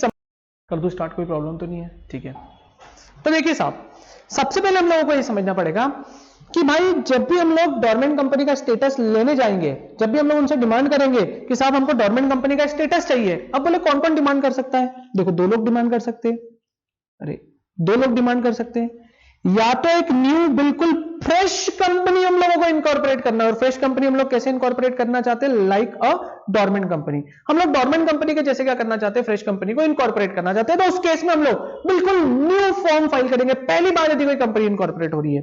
या फिर क्या होगा भाई, earlier you are active company, आप लोग पहले एक्टिव कंपनी थे, बट अब आप कौन सा स्टेटस लेना चाहते हो? इनएक्टिव कंपनी का स्टेटस लेना चाहते हो। तो उस केस में इनएक्टिव कंपनी के केस में भी तुम लोगों को क्या करना पड़ेगा?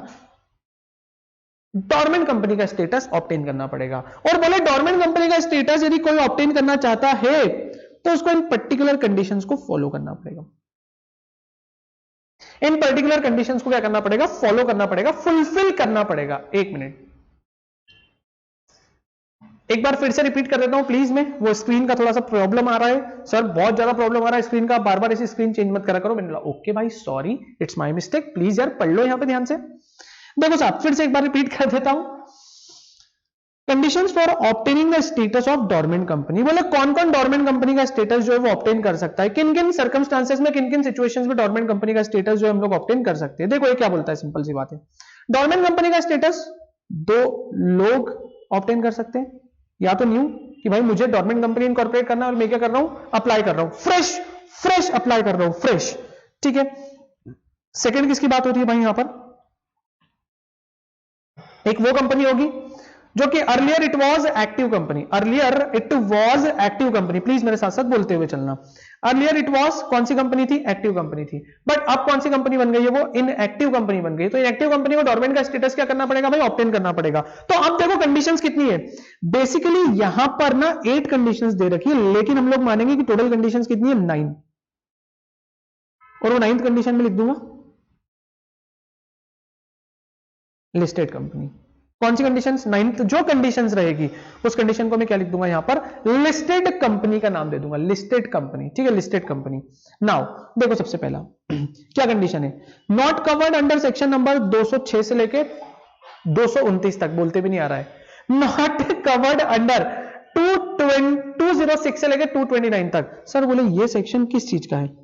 लिखो यहां पे inspection and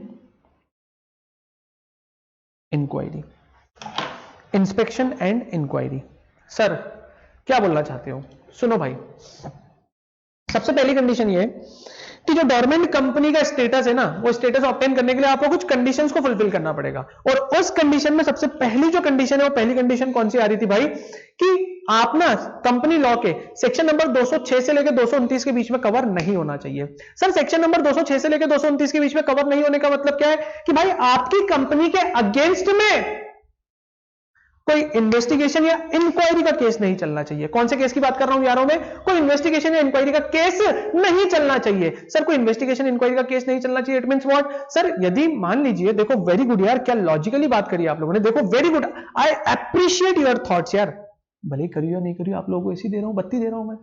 I appreciate your thoughts, भले ही तुम्हारे दिमाग में आया हो या नहीं आया हो, but I appreciate your thoughts. ठीक है, कोई बात नहीं। सुनो नालायक को ध्यान से यहां पे, I just want to talk with you and the thing is this कि भाई आपकी कंपनी जो है उसके अगेंस्ट में कोई इंक्वायरी या इन्वेस्टिगेशन का केस नहीं चलना चाहिए। कोई इंक्वायरी या इन्वेस्टिगेशन का केस नहीं चलना चाहिए, इसका मतलब सर क्या बोलना चाह रहे हो? Simply I just want to say कि यदि आपकी कंपनी इनकॉर्पोरेट होगी तभी तो केस चलेगा यार। यदि आपकी कंपनी अभी तक इनकॉर्पोरेट ही नहीं हुई है तो क्या आपके अगेंस्ट में ये इंक्वायरी इन्वेस्टिगेशन का केस चल सकता है क्या? बोलो मेरे मालिक, क्या चल सकता है क्या? वेदर इट इज पॉसिबल, क्या कोई ऐसा पॉसिबिलिटी है कि आपको कुछ ऐसी पॉसिबिलिटी लगती हो तो फटाफट से बताओ यार, कुछ ऐसी पॉसिबिलिटी है क्या? नहीं सर, ऐसी पॉसिबिलिटी नहीं है। तो ये जो फर्स्ट पॉइंट है मेरा, ये जो फर्स्ट पॉइंट है मेरा, ये फर्स्ट पॉइंट किसके ऊपर अप्लाई होगा sir? Only and only on those company is already incorporated. ये फ्रेश कंपनी के ऊपर ये वाला जो पॉइंट है, ये वाला पॉइंट एप्लीकेबल नहीं होगा। ठीक है सर, हम समझ गए आपकी बात को। मैंने बोला okay. Now next point, next point क्या बोलता है? Not listed on SC. SC का मतलब लिख लो भाई, stock exchange. Stock exchange, SC का मतलब क्या होता है यहां पर? स्टॉक एक्सचेंज, है ना? लिख लेना, प्रॉपरली लिख लेना भाई, स्टॉक एक्सचेंज विद इन और आउटसाइड इंडिया। मतलब भाई सिंपल सी बात है, आप ना यदि रजिस्टर्ड कंपनी हो, आप यदि लिस्टेड कंपनी हो, ठीक है, वैसे लिस्टेड कंपनी की बात यहीं पे कवर हो जाती है यार, कोई बात नहीं, मैंने यहां पे अलग से लिखवा दिया था, मुझे लगा कि वो लिस्टेड कंपनी वाला पॉइंट मिसिंग है। इट्स ओके, कोई बात नहीं भाई, कोई बात नहीं, पढ़ ले। यदि मान लीजिए आपकी कंपनी लिस्टेड है, कहीं पर भी लिस्टेड हो सकती है, चाहे इंडिया में लिस्टेड हो या आउटसाइड इंडिया लिस्टेड हो, तो भी आप कभी भी डोरमेंट कंपनी का स्टेटस जो है वो अक्वायर नहीं कर सकते हो। Please this thing keep in your mind. Next, no default in payment of workman. मजदूरों का पेमेंट, मजदूरों का वेतन लिखो, ऐसा ध्यान रहेगा यार, दिमाग में ये सब चीजें ना हैमर करती है। यदि आपने आपके मजदूरों का कोई वेतन नहीं दिया है, कोई वेतन रोक लिया है भाई, तो भी उस केस में आप लोग ना डोरमेंट कंपनी का स्टेटस जो है ना वो अक्वायर नहीं कर सकते हो। आप डोरमेंट कंपनी का स्टेटस जो है वो अक्वायर नहीं कर सकते हो। ठीक है, आगे देखिए साहब, no outstanding liability towards CG और एसजी।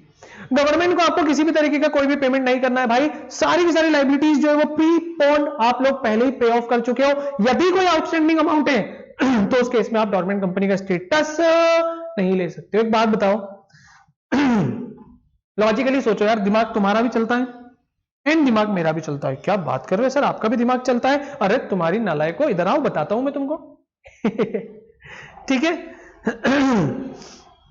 भाई, सिंपली इतना बोलना चाह रहा हूं कि ये जितनी भी कंडीशन नंबर 1 थी, कंडीशन नंबर 2 थी, कंडीशन नंबर 3 थी, कंडीशन नंबर 4 थी, ये सारी की सारी कंडीशंस ना ऐसी कंपनी के ऊपर एप्लीकेबल हो रही है जो कंपनी ऑलरेडी क्या है भाई, एग्जिस्टेंस में, ऑलरेडी क्या है भाई, रजिस्टर्ड है, उनके ऊपर ये कंडीशन जो है वो एप्लीकेबल हो रही है।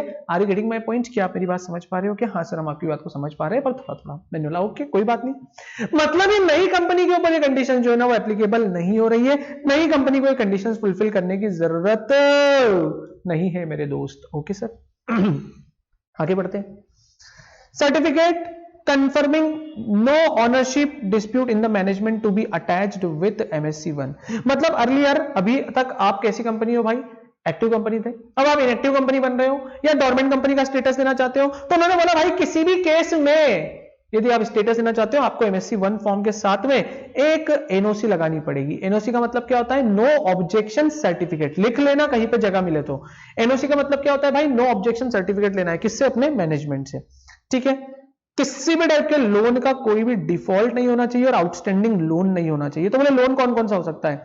Whether it can be secured और whether it can be unsecured. ठीक है, सिक्योर्ड भी हो सकता है, अनसिक्योर्ड भी हो सकता है। Exception, consent of the lender to be attached with MSC. मतलब वो क्या बोल रहा है, सुनना ध्यान से, इस पॉइंट को पढ़ो, मैं आ रहा हूं आप लोगों के सामने, बड़े विकराल रूप में आने वाला हूं, बहुत भयानक रूप में आने वाला हूं। पहले इस पॉइंट को पढ़ो तुम लोग, this is something going to be very important. इस पॉइंट को पढ़ो यार, अरे पढ़ो यार, बकर बाद में करना, पढ़ो। हाँ सर हमने पढ़ा, आप हमारे सामने विकराल रूप में आवाज, तो तोड़ तांडव करो, बोले तोड़ तांडव करो, तोड़ तांडव नहीं भाई, यू हैव टू अंडरस्टैंड कि व्हाट आई वांट टू से। देखो सुनो ध्यान से क्या बोलना चाहता हूं मैं। पॉइंट लिखा हुआ था कि कंपनी के पास किसी भी टाइप का कोई भी लोन आउटस्टैंडिंग नहीं होना चाहिए। यदि कोई भी लोन आउटस्टैंडिंग है तो उस केस में आप अपनी कंपनी को डोरमेंट कंपनी में कन्वर्ट नहीं कर सकते हो। लेकिन बाबू वो लॉ ही क्या जिसमें एक्सेप्शंस ना हो। What I want to say कि बाबू वो लॉ ही क्या जिसमें एक्सेप्शंस ना हो। और उसी एक्सेप्शन की कैटेगरी में मैंने तुम लोगों को एक बात बोली कि भाई यदि मान लीजिए तुम लोगों ने पहले लोन लेके रखा है और आप किस पे कन्वर्ट होना चाहते हो, इनएक्टिव या डोरमेंट कंपनी में कन्वर्ट होना चाहते हो। तो जब तुम इनएक्टिव या डोरमेंट कंपनी में कन्वर्ट होना चाहते हो ना, जो जो लैंडर है तुम्हारे उनसे यदि तुमने एनओसी ले ली ना, जो लैंडर है तुम्हारे उनसे यदि तुम लोगों ने एनओसी ले ली ना भाई, तो उस केस में तुम अपनी कंपनी को डोरमेंट कंपनी में कन्वर्ट कर सकते हो, सब्जेक्ट टू कंडीशन जो तुम्हारा फॉर्म है एमएससी 1, उस एमएससी 1 फॉर्म के साथ में तुमको क्या करना पड़ेगा, वो सारे के सारे लेंडर्स की कंसेंट को क्या करना पड़ेगा, वहां पे अटैच करना पड़ेगा। Are you getting my point? Yes sir. चलो आओ फटाफट से हम लोग यहां पे देखते हैं नेक्स्ट पॉइंट क्या बोला इन्होंने। भाई नेक्स्ट पॉइंट बहुत सिंपल मैनर में इन्होंने बोला है, neither default in repayment nor outstanding deposit. किसी भी टाइप से कोई भी डिफॉल्ट वगैरह नहीं होना चाहिए भाई, किसी भी टाइप से कोई भी डिफॉल्ट वगैरह नहीं होना चाहिए। उसके बाद में क्या बोलते हैं ये, no prosecution against company under any law. किसी भी टाइप की कोई भी लॉ का वायलेशन नहीं होना चाहिए। ठीक है, तो टेक्निकली ये पॉइंट नंबर 1 था, ये 2 था, ये 3 था, ये 4 था, ये 5 था, ये 6 था, ये 7 था, ये 8 था। ठीक है, अपन लोगों ने क्या किया, इसको ऐसे ऐसे राइट हैंड साइड से घुमावदार तरीके से पढ़ लिया था। ठीक है, कोई बात नहीं, no problem at all, it's okay. Oh my god, चलिए सर आगे बढ़ते हैं फटाफट से धमाकेदार तरीके से। एंड देखिए साहब नेक्स्ट जो कॉन्सेप्ट है वो नेक्स्ट कॉन्सेप्ट क्या बोलता है, फटाफट से देखिएगा साहब। नेक्स्ट कॉन्सेप्ट क्या बोलता है, नेक्स्ट कॉन्सेप्ट बोलता है भाई pre requisition for obtaining the status of dormant company. तो भाई मैंने जो यहां पे कंडीशंस मेंशन की है ना, यही कंडीशन यहां पर एज इट इज लिखी हुई है। ठीक है, एज इट इज लिखी हुई है। तो अभी यहां पे ये जो डिस्कशन लिखा हुआ है ना, ये सारी की सारी बातें दोस्त हम लोग कर चुके थे। Now what is more important, अभी इंपॉर्टेंट जो फंडा है, इंपॉर्टेंट जो कॉन्सेप्ट है, वो कॉन्सेप्ट है कि भाई आखिर ये डोरमेंट कंपनी बनाने का बेनिफिट क्या है। ठीक है, बहुत इंपॉर्टेंट है, एग्जाम में तुमसे ये इंडिविजुअली क्वेश्चन पूछा जा सकता है, इसीलिए मैं यहां पे मार्क कर देता हूं इंपॉर्टेंट। यस सर, आप तो पूरा एक काम करना, एग्जाम से पहले ना पेपर ही सेट करके दे देना। अरे नालायक कैसी बात कर रहे हो यार, बोले एग्जाम से पहले पूरा की पूरा पेपर सेट करके दे देना। नहीं साहब, ऐसा नहीं है। ठीक है, बात सुनो ध्यान से तुम लोग। Benefits to a dormant company को क्या क्या बेनिफिट मिलते हैं, यदि किसी ने डोरमेंट कंपनी इनकॉर्पोरेट की है तो उसको क्या क्या बेनिफिट मिलेगा। सबसे पहले भाई फॉर अदर, दूसरी कंपनी को मिनिमम 4 बोर्ड मीटिंग्स करनी होती है। इनको कितनी बोर्ड मीटिंग करनी पड़ेगी भाई, केवल और केवल 2 बोर्ड मीटिंग करनी है। इनको केवल और केवल कितनी बोर्ड मीटिंग करनी रहेगी, 2 बोर्ड मीटिंग करनी है। और जो मिनिमम गैप है, मैक्सिमम गैप नहीं बोल रहा हूं, minimum gap between 2 board meeting, ये 2 कंपनीज नहीं होना चाहिए, ये 2 बोर्ड मीटिंग होना चाहिए। भाई देखो गलती पकड़ी अपन ने, गलती ठीक कर रहे हैं, गलती पकड़ी है, गलती को ठीक कर रहे हैं। यदि मान लीजिए 2 बोर्ड मीटिंग करनी है, तो 2 बोर्ड मीटिंग के बीच में मिनिमम गैप जो है वो कितना होना चाहिए, 90 डेज का। अरे यार कैसी बात कर रहे हो, स्मॉल कंपनी पढ़ा था ना रे अपन ने, स्मॉल कंपनी में सारे के सारे पॉइंट्स कवर हुए थे, सारे के सारे पॉइंट्स जो है वो कहां पे कवर हुए थे भाई, हमारे स्मॉल कंपनी में कवर हुए थे। ठीक है, चलिए मालिक आगे देखिए ध्यान से। Dormant company is not required to include the statement of cash flow in its financial statement. इनको अपने फाइनेंशियल स्टेटमेंट में कैश फ्लो स्टेटमेंट को ऐड करने की जरूरत नहीं होती है। इनको अपने फाइनेंशियल स्टेटमेंट में कैश फ्लो स्टेटमेंट को ऐड करने की जरूरत नहीं होती है। ठीक है, फिर से बोल रहा हूं भाई, इनको अपने फाइनेंशियल स्टेटमेंट में कैश फ्लो स्टेटमेंट को इंक्लूड करने की जरूरत नहीं होती है। ठीक है, इतनी बात ध्यान से सुन लेना। नाउ लेट्स बिगिन आगे। The provision of rotation of auditor is not applicable. इनके ऊपर भाई ऑडिटर को उल्टा पलटा करने के प्रोविजन, ऑडिटर को चेंज करने के प्रोविजन जो है वो एप्लीकेबल नहीं होते हैं, इनके ऊपर एप्लीकेबल नहीं होते। ठीक है, ध्यान से सुन लेना, आगे बढ़ते चलते हैं, फटाफट से देखिएगा आप लोग। इनके ऊपर ऑडिटर को चेंज करने के प्रोविजन भी जो है वो एप्लीकेबल नहीं होते। आगे, dormant company enjoys the advantages of lower statutory compliance cost. मतलब इनकी जो फीस वगैरह होती है ना, उस फीस में इनको क्या मिल जाता है भाई, डिस्काउंट मिल जाता है। डिस्काउंट को तुम लोग टेक्निकल लैंग्वेज में बोल सकते हो कि इनको कुछ कंसेशन मिल जाता है, कंसेशन भी मिल जाता है। ठीक है, देख लेना आप लोगों ने, नोट डाउन कर लेना, because this is something going to be very important. उनको कंसेशन भी मिल जाता है। आगे, डॉर्मेंट इसके बाद भी कुछ लिखा हुआ है, there are few statutory compliance applicable to dormant companies as compare to active company. Active company के कंपैरिजन में इनके ऊपर कुछ पर्टिकुलर कंप्लायंसेस जो होते हैं वो कम होते हैं, मतलब एक्टिव कंपनी को ज्यादा कंप्लायंसेस करने होते हैं, लेकिन इनको जो कंप्लायंसेस करने होंगे वो कैसे करने होंगे भाई, कम कंप्लायंसेस करने होंगे।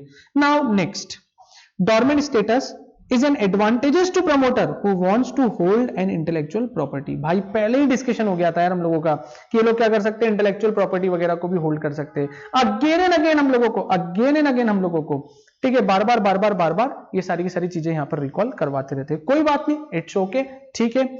आगे इन्होंने बोला है company can enjoy the status of dormant company for a period of 5 years। 5 years तक के लिए लोग क्या कर सकते हैं, डॉर्मेंट कंपनी के स्टेटस को एंजॉय कर सकते हैं।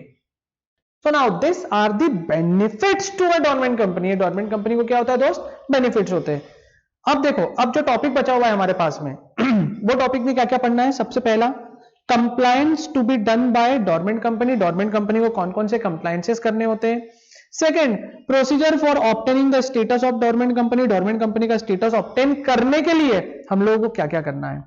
ये दो टॉपिक है हमारे पास में, और दोनों टॉपिक बेहद इंपॉर्टेंट है, सिंपल है, कोई भी प्रॉब्लम किसी भी टाइप से नहीं आने वाली है अपन लोगों को यहां पर। बट एक चीज ध्यान में रखना है, स्टेप बाय स्टेप हमारे दिमाग में सारी की सारी चीजें होनी चाहिए। क्या पढ़ रहे हैं, कैसे पढ़ रहे हैं, कब पढ़ रहे हैं, क्यों पढ़ रहे हैं, इसका पूरा की पूरा एक लॉजिक होना चाहिए आप लोगों के पास में, ठीक है।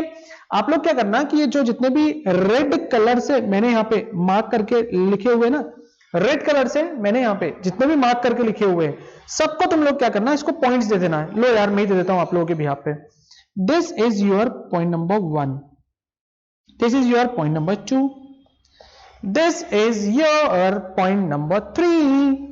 पॉइंट नंबर 3 कहां गया, ओ my God, this is your point number 3, this is point number 4, this is point number 5, this is point number 6, this is point number 7। Okay, तो ये सारे के सारे पॉइंट्स ना हम लोगों को ध्यान में रखना है while we are read dormant companies concept. जब भी हम लोग डॉर्मेंट कंपनी के कॉन्सेप्ट को रीड कर रहे हैं तो ये सारे के सारे पॉइंट वाइज हमारे सामने पूरी की पूरी क्या होनी चाहिए भाई, पिक्चर बननी चाहिए। नाउ चलो फटाफट से स्टार्ट करेंगे हम लोग। यहां पर क्या बोलता है, ये बेनिफिट्स हो गए, compliance to be done by dormant company. यदि आपने डॉर्मेंट कंपनी का स्टेटस अक्वायर कर लिया है तो क्या क्या कंप्लायंस करने होंगे दोस्त आपको। सबसे पहला, मिनिमम डायरेक्टर। मिनिमम डायरेक्टर, तो यहां पे इन्होंने क्या बोला है देखना, अ dormant company shall have such minimum number of director. A dormant company shall have a minimum number of directors 3 in case of public company. यदि कोई पब्लिक कंपनी डॉर्मेंट कंपनी बन गई, ऐसा कि लिखा हुआ है कि केवल और केवल प्राइवेट कंपनी डॉर्मेंट कंपनी हो सकती है। यार पब्लिक कंपनी भी तो डॉर्मेंट हो सकती है ना। हाँ सर हो सकती है, ऑब्वियसली हो सकती है, देयर इज नो प्रॉब्लम। तो भाई यदि कोई पब्लिक कंपनी डॉर्मेंट कंपनी हो गई है तो उस केस में मिनिमम डायरेक्टर कितने चाहिए, 3। और यदि कोई प्राइवेट कंपनी डॉर्मेंट कंपनी हो गई है तो उस केस में मिनिमम डायरेक्टर कितने चाहिए, 2। और यदि कोई 1% कंपनी है भाई तो उस केस में कितने चाहिए, 1। एनुअल रिटर्न भाई, एनुअल रिटर्न को फाइल करने की जो फीस होगी ना उसको हम लोग सिग्निफिकेंट अकाउंटिंग ट्रांजैक्शंस नहीं मानते हैं। नलायको याद रखना, भूल ना जाना कि हम लोग उसको सिग्निफिकेंट अकाउंटिंग ट्रांजैक्शंस नहीं मानते हैं, ये बात ध्यान रखना, ठीक है। ओके सर, हम नन्हे मुन्ने छोटू छोटू से बच्चे हैं, हम आपकी हर एक बात को ध्यान रखेंगे। प्लीज प्लीज प्लीज आप इन सारी बातों को ध्यान रखना। हाँ, तो क्या बोल रहे थे हम लोग कि भाई इसको हम लोग ना सिग्निफिकेंट अकाउंटिंग ट्रांजैक्शंस नहीं मानेंगे।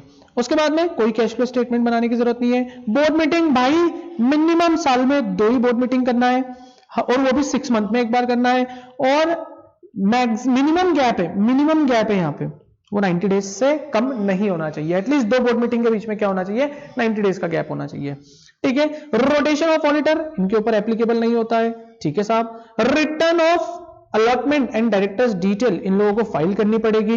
यदि कोई भी डायरेक्टर चेंज होता है या फिर कोई भी डायरेक्टर्स को या फिर कोई भी हम लोग शेयर्स वगैरह अलॉट करते हैं किसी शेयर होल्डर को, तो भाई उस केस में हमको क्या करना पड़ेगा, प्रॉपरली डिटेल वगैरह जो है वो फाइल करनी पड़ेगी, ठीक है। अब साहब सबसे इंपॉर्टेंट कॉन्सेप्ट आता है हमारे सामने, और इस कॉन्सेप्ट का नाम है procedure for obtaining the status of dormant company. Dormant company का स्टेटस ऑब्टेन करने का प्रोसीजर क्या है, and please try to understand, ये आपके एग्जाम में 4 to 6 मार्क्स के लिए आ सकता है। ये आपके एग्जाम में 4 to 6 मार्क्स के लिए आ सकता है। किसकी बात कर रहा है भाई? Procedure for obtaining the status of dormant company. Dormant company का स्टेटस ऑब्टेन करने का क्या प्रोसीजर है, ठीक है। यदि मान लीजिए कोई नई कंपनी है तो उसको कोई प्रोसीजर फॉलो करने की जरूरत ही नहीं है। वो डायरेक्टली क्या करेगी भाई, फ्यूचर प्रोजेक्ट के लिए रजिस्टर्ड होने आरओसी के पास वो चली जाएगी, एमएससी 1 फॉर्म फाइल कर देगी। यदि आरओसी सेटिस्फाइड है तो एमएससी 2 में क्या कर देगी, वो सर्टिफिकेट ऑफ इनकॉर्पोरेशन इशू कर देगी। अरे बोलो मालिक, हाँ या ना? यस।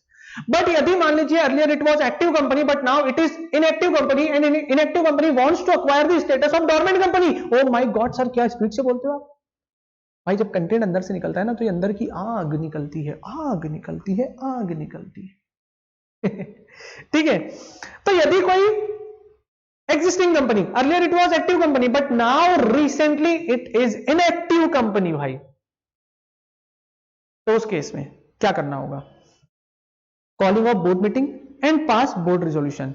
सिंपल सी बात है भाई, पहले बीएम में बीआर होगा, देन जीएम में एसआर होगा। ओ माय गॉड, बीएम में बीआर होगा, देन जीएम में एसआर होगा। सर बीएम में बीआर और जीएम में एसआर का मतलब क्या भाई? बोर्ड मीटिंग में बोर्ड रेजोल्यूशन पास होगा। ओ माय गॉड, बोर्ड मीटिंग में बोर्ड रेजोल्यूशन पास होगा, बोर्ड मीटिंग में बोर्ड रेजोल्यूशन पास होगा, एंड देन जनरल मीटिंग में उसके बाद क्या होगा भाई? स्पेशल रेजोल्यूशन पास होगा। ठीक है, स्पेशल रेजोल्यूशन पास होगा। मतलब जब भी तुमको मेंबर से कोई स्पेशल रेजोल्यूशन पास करना हो, स्पेशल रेजोल्यूशन को पास करने से पहले आपको बीएम में बीआर करना होता है, मतलब बोर्ड मीटिंग में बोर्ड रेजोल्यूशन पास करना होता है। This is the fact, this is the logic. Okay sir, आगे देखो इन्होंने क्या बोला है। A board meeting to be convene for the considering following agenda item. पहला, proposal for obtaining the dormant status, fixing GM, approving notice for calling general meeting, authorising CS और director. यहां पर सीएस का मतलब यस भाई बिल्कुल सही समझ रहे हो, कंपनी सेक्रेटरी है, to issue the notice, obtaining the statement of affairs of the company, MSC 2 form में यहां पर हम लोग को डिटेल मिलेगी। The company shall obtain statement of affairs from the auditor. Statement of affairs का मतलब ये होता है बैलेंस शीट वगैरह। ये बैलेंस शीट क्यों मांग रहे हैं हम लोग? ताकि भाई ऑडिटर भी सर्टिफाइड करके दे देगा कि इस कंपनी के कोई भी सिग्निफिकेंट अकाउंटिंग ट्रांजैक्शंस नहीं हो रहे। That's why the company wants to acquire the status of dormant company. ठीक है। Conveying general meeting and pass special resolution, a special resolution to be passed in general meeting. तो वही बात हुई ना, बीएम में बीआर होगा पहले, बीएम में बीआर होगा, देन जीएम में एसआर होगा। ठीक है, बीएम में बीआर होगा, देन जीएम में क्या होगा भाई? एसआर होगा। ठीक है। फाइलिंग आरओसी फॉर्म, कौन कौन से फॉर्म फाइल करने पड़ेंगे? एमजीटी 14। एमजीटी 14 किस चीज के लिए होता है भाई? स्पेशल रेजोल्यूशन के लिए होता है। किसके पास फाइल होगा? आरओसी के पास फाइल होगा। कितने डेज में फाइल होगा? 30 डेज में फाइल होगा। कब से 30 डेज? जिस दिन तुम लोगों ने स्पेशल रेजोल्यूशन पास किया 30 डेज के अंदर अंदर you have to file it, you have to file it. Okay. File MSC 1 form for ROC for approving the year. ठीक है। प्रोसीजर यहां पर पूरा की पूरा देके रखा है, पूरा की पूरा। ठीक है, अक्खा प्रोसीजर देके रखा है रे। और अक्खा प्रोसीजर देने के साथ साथ what is more important,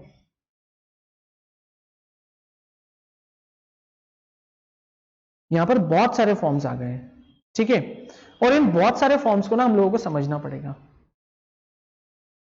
procedure for obtain the status of dormant company and vice versa. मतलब वो क्या बोल रहा है? हेडिंग पढ़ो तुम लोग, हेडिंग पढ़ने के बाद से तुम लोगों को सारी की सारी चीजें समझ में आ जाएगी भाई, सारी की सारी चीजें। पहले हेडिंग तो पढ़ो यार, हेडिंग क्या बोलता है? Procedure for obtaining the status of dormant company. अरे मालिक, पहले तुमको ना डोरमेंट कंपनी का स्टेटस एक्वायर करना है, इसलिए तुमको क्या क्या करना पड़ेगा। And vice versa. Vice versa का मतलब क्या हुआ कि भाई तुम लोग डोरमेंट कंपनी थे लेकिन you want to be a active company. अब आप एक्टिव कंपनी बनना चाहते हो तो उसका क्या प्रोसीजर है? अरे भाई इसको हम लोग बोलते हैं अल्टा पल्टा करना। अल्टा पल्टा मतलब क्या रहे? पहले तुम लोग एक्टिव कंपनी थे, अब तुम लोग इनएक्टिव होकर डोरमेंट बनना चाहते हो, तो कैसे बनोगे उसका प्रोसीजर एक अलग है। सेकेंड, तुम लोग ऑलरेडी डोरमेंट कंपनी हो but now you want to be a active company, अब एक्टिव कंपनी बनना चाहते हो, तो इसका क्या प्रोसीजर है? यहां पे हम लोगों को ये फटाफट से देखना पड़ेगा, बहुत इंपॉर्टेंट है। आप लोग एक एक स्टेप को ध्यान से देखिएगा एंड जबरदस्त तरीके से अपन लोगों ने नोट्स में इसको प्रेजेंट करके रखा हुआ है। देखो भाई, सबसे पहला पॉइंट हम लोग यहां पे सभी का कलर चेंज कर देंगे। देखो सबसे पहला पॉइंट, कंपनी जो है वो आरओसी को क्या करेगी भाई, एक फॉर्म फाइल करेगी अलॉन्ग विथ फीस। जब भी आरओसी के पास जाएंगे चंदा तो देना ही पड़ेगा। बिना चंदे के आरओसी हमको उसके मंदिर में धूप भी नहीं देने देगी, मंदिर का दर्शन भी नहीं करने देगी, मंदिर का घंटा भी नहीं बजाने देगी। मतलब if you want to bell घंटा तो भी तुमको क्या करना पड़ेगा, वहां पे फीस का पेमेंट तो करना पड़ेगा। ठीक है, विदाउट डोनेशन विदाउट चंदे के तुम लोग कुछ भी काम नहीं कर सकते हो आरओसी के सामने। ओके, तो यहां पे इन्होंने क्या बोला है, MSC1 फॉर्म फाइल करना पड़ेगा अलॉन्ग विथ फीस। किसके पास में, आरओसी के पास में। कहां पे अपलोड करेंगे भाई इसको, वेबसाइट पे। वेबसाइट का नाम क्या है, www.mca.gov.in, या फिर कोई दूसरी वेबसाइट जो कि नोटिफाइड कौन करेगी, सेंट्रल गवर्नमेंट। ऑल्दो बेटा अभी तक सेंट्रल गवर्नमेंट ने कोई दूसरी वेबसाइट नोटिफाइड नहीं करी है, बट इन्होंने अपने पास में एक पावर रखी हुई है कि हाँ भाई हम लोग क्या कर सकते हैं, दूसरी वेबसाइट को भी नोटिफाइड करके वहां पे भी तुम लोगों से ये फॉर्म वगैरह अपलोड करवा सकते हैं। ठीक है सर, इट्स ओके, चलेगा, हमको कोई प्रॉब्लम नहीं है। मैंने बोला इट्स ओके, आगे बढ़ते हैं। देखो साहब आगे इन्होंने क्या बोला है, स्टेप नंबर 4। स्टेप नंबर 4 में इन्होंने ये बोला है कि MSc 3 में रिटर्न जाता है। किसका रिटर्न जाता है भाई, डोरमेंट कंपनी का। अरे जैसे नॉर्मल कंपनी का जो एनुअल रिटर्न जाता है ना, वो MGT फॉर्म में जाता है, MGT 7 MGT 8 में जाता है। लेकिन हमारी जो डोरमेंट कंपनी है भाई, उस डोरमेंट कंपनी का रिटर्न किस फॉर्म में जाएगा, MSc 3 फॉर्म में, प्लस ऑडिटेड बाय अकाउंटेंट। कौन सा अकाउंटेंट, CA साहब, चार्टर्ड अकाउंटेंट जो है वो क्या करेगा, ऑडिट करके देगा इन 30 days of the financial year. जैसे आपका फाइनेंशियल ईयर एंड होता है उसके 30 डेज के अंदर अंदर क्या करके देगा भाई, वो उसका ऑडिट वगैरह भी करके देगा। ठीक है, नेक्स्ट पॉइंट नंबर 5 में क्या बोलता है, PAS 3 और DIR 12 whenever required। whenever required भाई यदि कोई DIR 12 या PAS 3 फॉर्म की रिक्वायरमेंट है तो वो PAS 3 फॉर्म और DIR 12 फॉर्म भी हम लोग क्या कर देंगे, सबमिट कर देंगे। बट हर एक केसेस में इसकी रिक्वायरमेंट नहीं होती है। ठीक है, देखो आप ध्यान से, सर ये PAS 3 फॉर्म किस चीज के लिए होता है, वेरी गुड क्वेश्चन यार। लिखो यहां पे, लिखो यहां पे, PAS 3 फॉर्म कब लगता है भाई, व्हेन कंपनी अलॉट्स या कंपनी अलॉट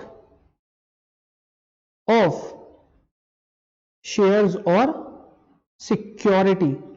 जब भी कंपनी में शेयर या सिक्योरिटी इश्यू करती है भाई, तो उस केस में हमको कौन सा फॉर्म फाइल करना पड़ता है, PAS 3 फॉर्म फाइल करना पड़ता है। ठीक है, चलिए साहब, तो ये पॉइंट नंबर 5 हुआ। पॉइंट नंबर 6 में देखो साहब ये क्या बोलता है, MSc 4 plus MSc 3 of such year along with fees. ठीक है, आपको MSc 4 और MSc 3 भी फाइल करना पड़ता है। और भाई किस चीज के लिए MSc 4 और MSc 3, कि अब यदि मान लीजिए तुम लोग क्या करना चाहते हो, तुमने सारे के सारे कंप्लायंस कर लिए, उस साल जितने जितने कंप्लायंस करने थे वो सारे कंप्लायंस यदि तुम लोगों ने कर लिए भाई, तो उस केस में हम लोग क्या करेंगे, यहां पर ये MSc 4 and MSc 3 form file कर देंगे।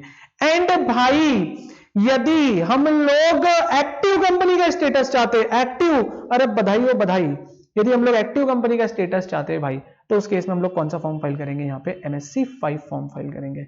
और MSc 5 फॉर्म फाइल करने के बाद में हम लोग क्या हो जाएंगे भाई, एक्टिव कंपनी के स्टेटस में कन्वर्ट हो जाएंगे।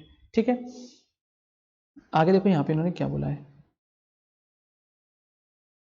आगे देखो इन्होंने क्या बोला है, if dormant company violates ground of MSc 1, मतलब MSc 1 में उसने जो जो बातें लिख के दी थी उसका यदि वायलेशन कर रहा है, then file MSc 4 to ROC in 7 days for active company. मतलब सिंपल सी बात है भाई, तुमने जब MSc 1 फॉर्म फाइल किया था तब ये बोला था कि हम लोग इनएक्टिव है, हमारे कोई सिग्निफिकेंट अकाउंटिंग ट्रांजैक्शंस नहीं है रे कोमड़ा, लेकिन तुमने बिना उनसे परमिशन लिए, बिना उनको बोले क्या करने लग गए, तुम लोग सिग्निफिकेंट अकाउंटिंग ट्रांजैक्शंस करने लग गए। तो MSc 4 फॉर्म तुम लोग फाइल करोगे, और जैसे ही 4 फाइल करोगे MSc 5 में तुम लोगों को एक्टिव कंपनी का जो है वो क्या मिल जाएगा, स्टेटस मिल जाएगा। No company to be dormant company for more than 5 years, if dormant, ये क्या हो जाएगा, इसका स्ट्राइक ऑफ हो जाएगा। यदि कोई इंस्पेक्शन वगैरह चल रहा है तो वो कंपनी को कौन सी कंपनी माना जाएगा भाई, एक्टिव कंपनी ही माना जाएगा। Okay, and procedure for obtaining the status of active company from dormant company. Dormant company से एक्टिव कंपनी बनने का क्या प्रोसीजर होगा, application to be obtain for active status, filing कौन सा, form MSc 4 along with the return. ये return कौन सा है भाई, एनुअल रिटर्न है इनका, एनुअल रिटर्न MSc 3 फॉर्म में हम लोग जो फाइल किया था उसके साथ में हम लोग क्या करेंगे, MSc 4 फॉर्म फाइल करेंगे। And and if ROC is satisfied तो एमएससी 5 में वो क्या कर देगा, आपको एक्टिव कंपनी का स्टेटस दे देगा। कौन सा स्टेटस दे देगा मालिक, एक्टिव कंपनी का स्टेटस दे देगा, वो आपको एक्टिव कंपनी का जो है वो स्टेटस दे देगा। So this is something about our chapter number 19। And जैसे ही बच्चों आप लोगों का चैप्टर नंबर 19 हो जाता है, आप फटाफट से मुझे मैसेज करिए, मैं आप लोगों के लिए प्रैक्टिस क्वेश्चंस देने वाला हूं और उस प्रैक्टिस क्वेश्चंस में हम लोग ढेर सारी प्रैक्टिस करने वाले हैं। एंड प्लीज यार इस चैप्टर को तुम लोग ना बहुत अच्छे से कर लो, मतलब इतने अच्छे से कर लो कि इस पर्टिकुलर चैप्टर में कोई भी डाउट नहीं आना चाहिए। और यदि कोई भी डाउट आए एनी टाइम यार, एनी टाइम तुम लोग मेरे से कांटेक्ट कर सकते हो।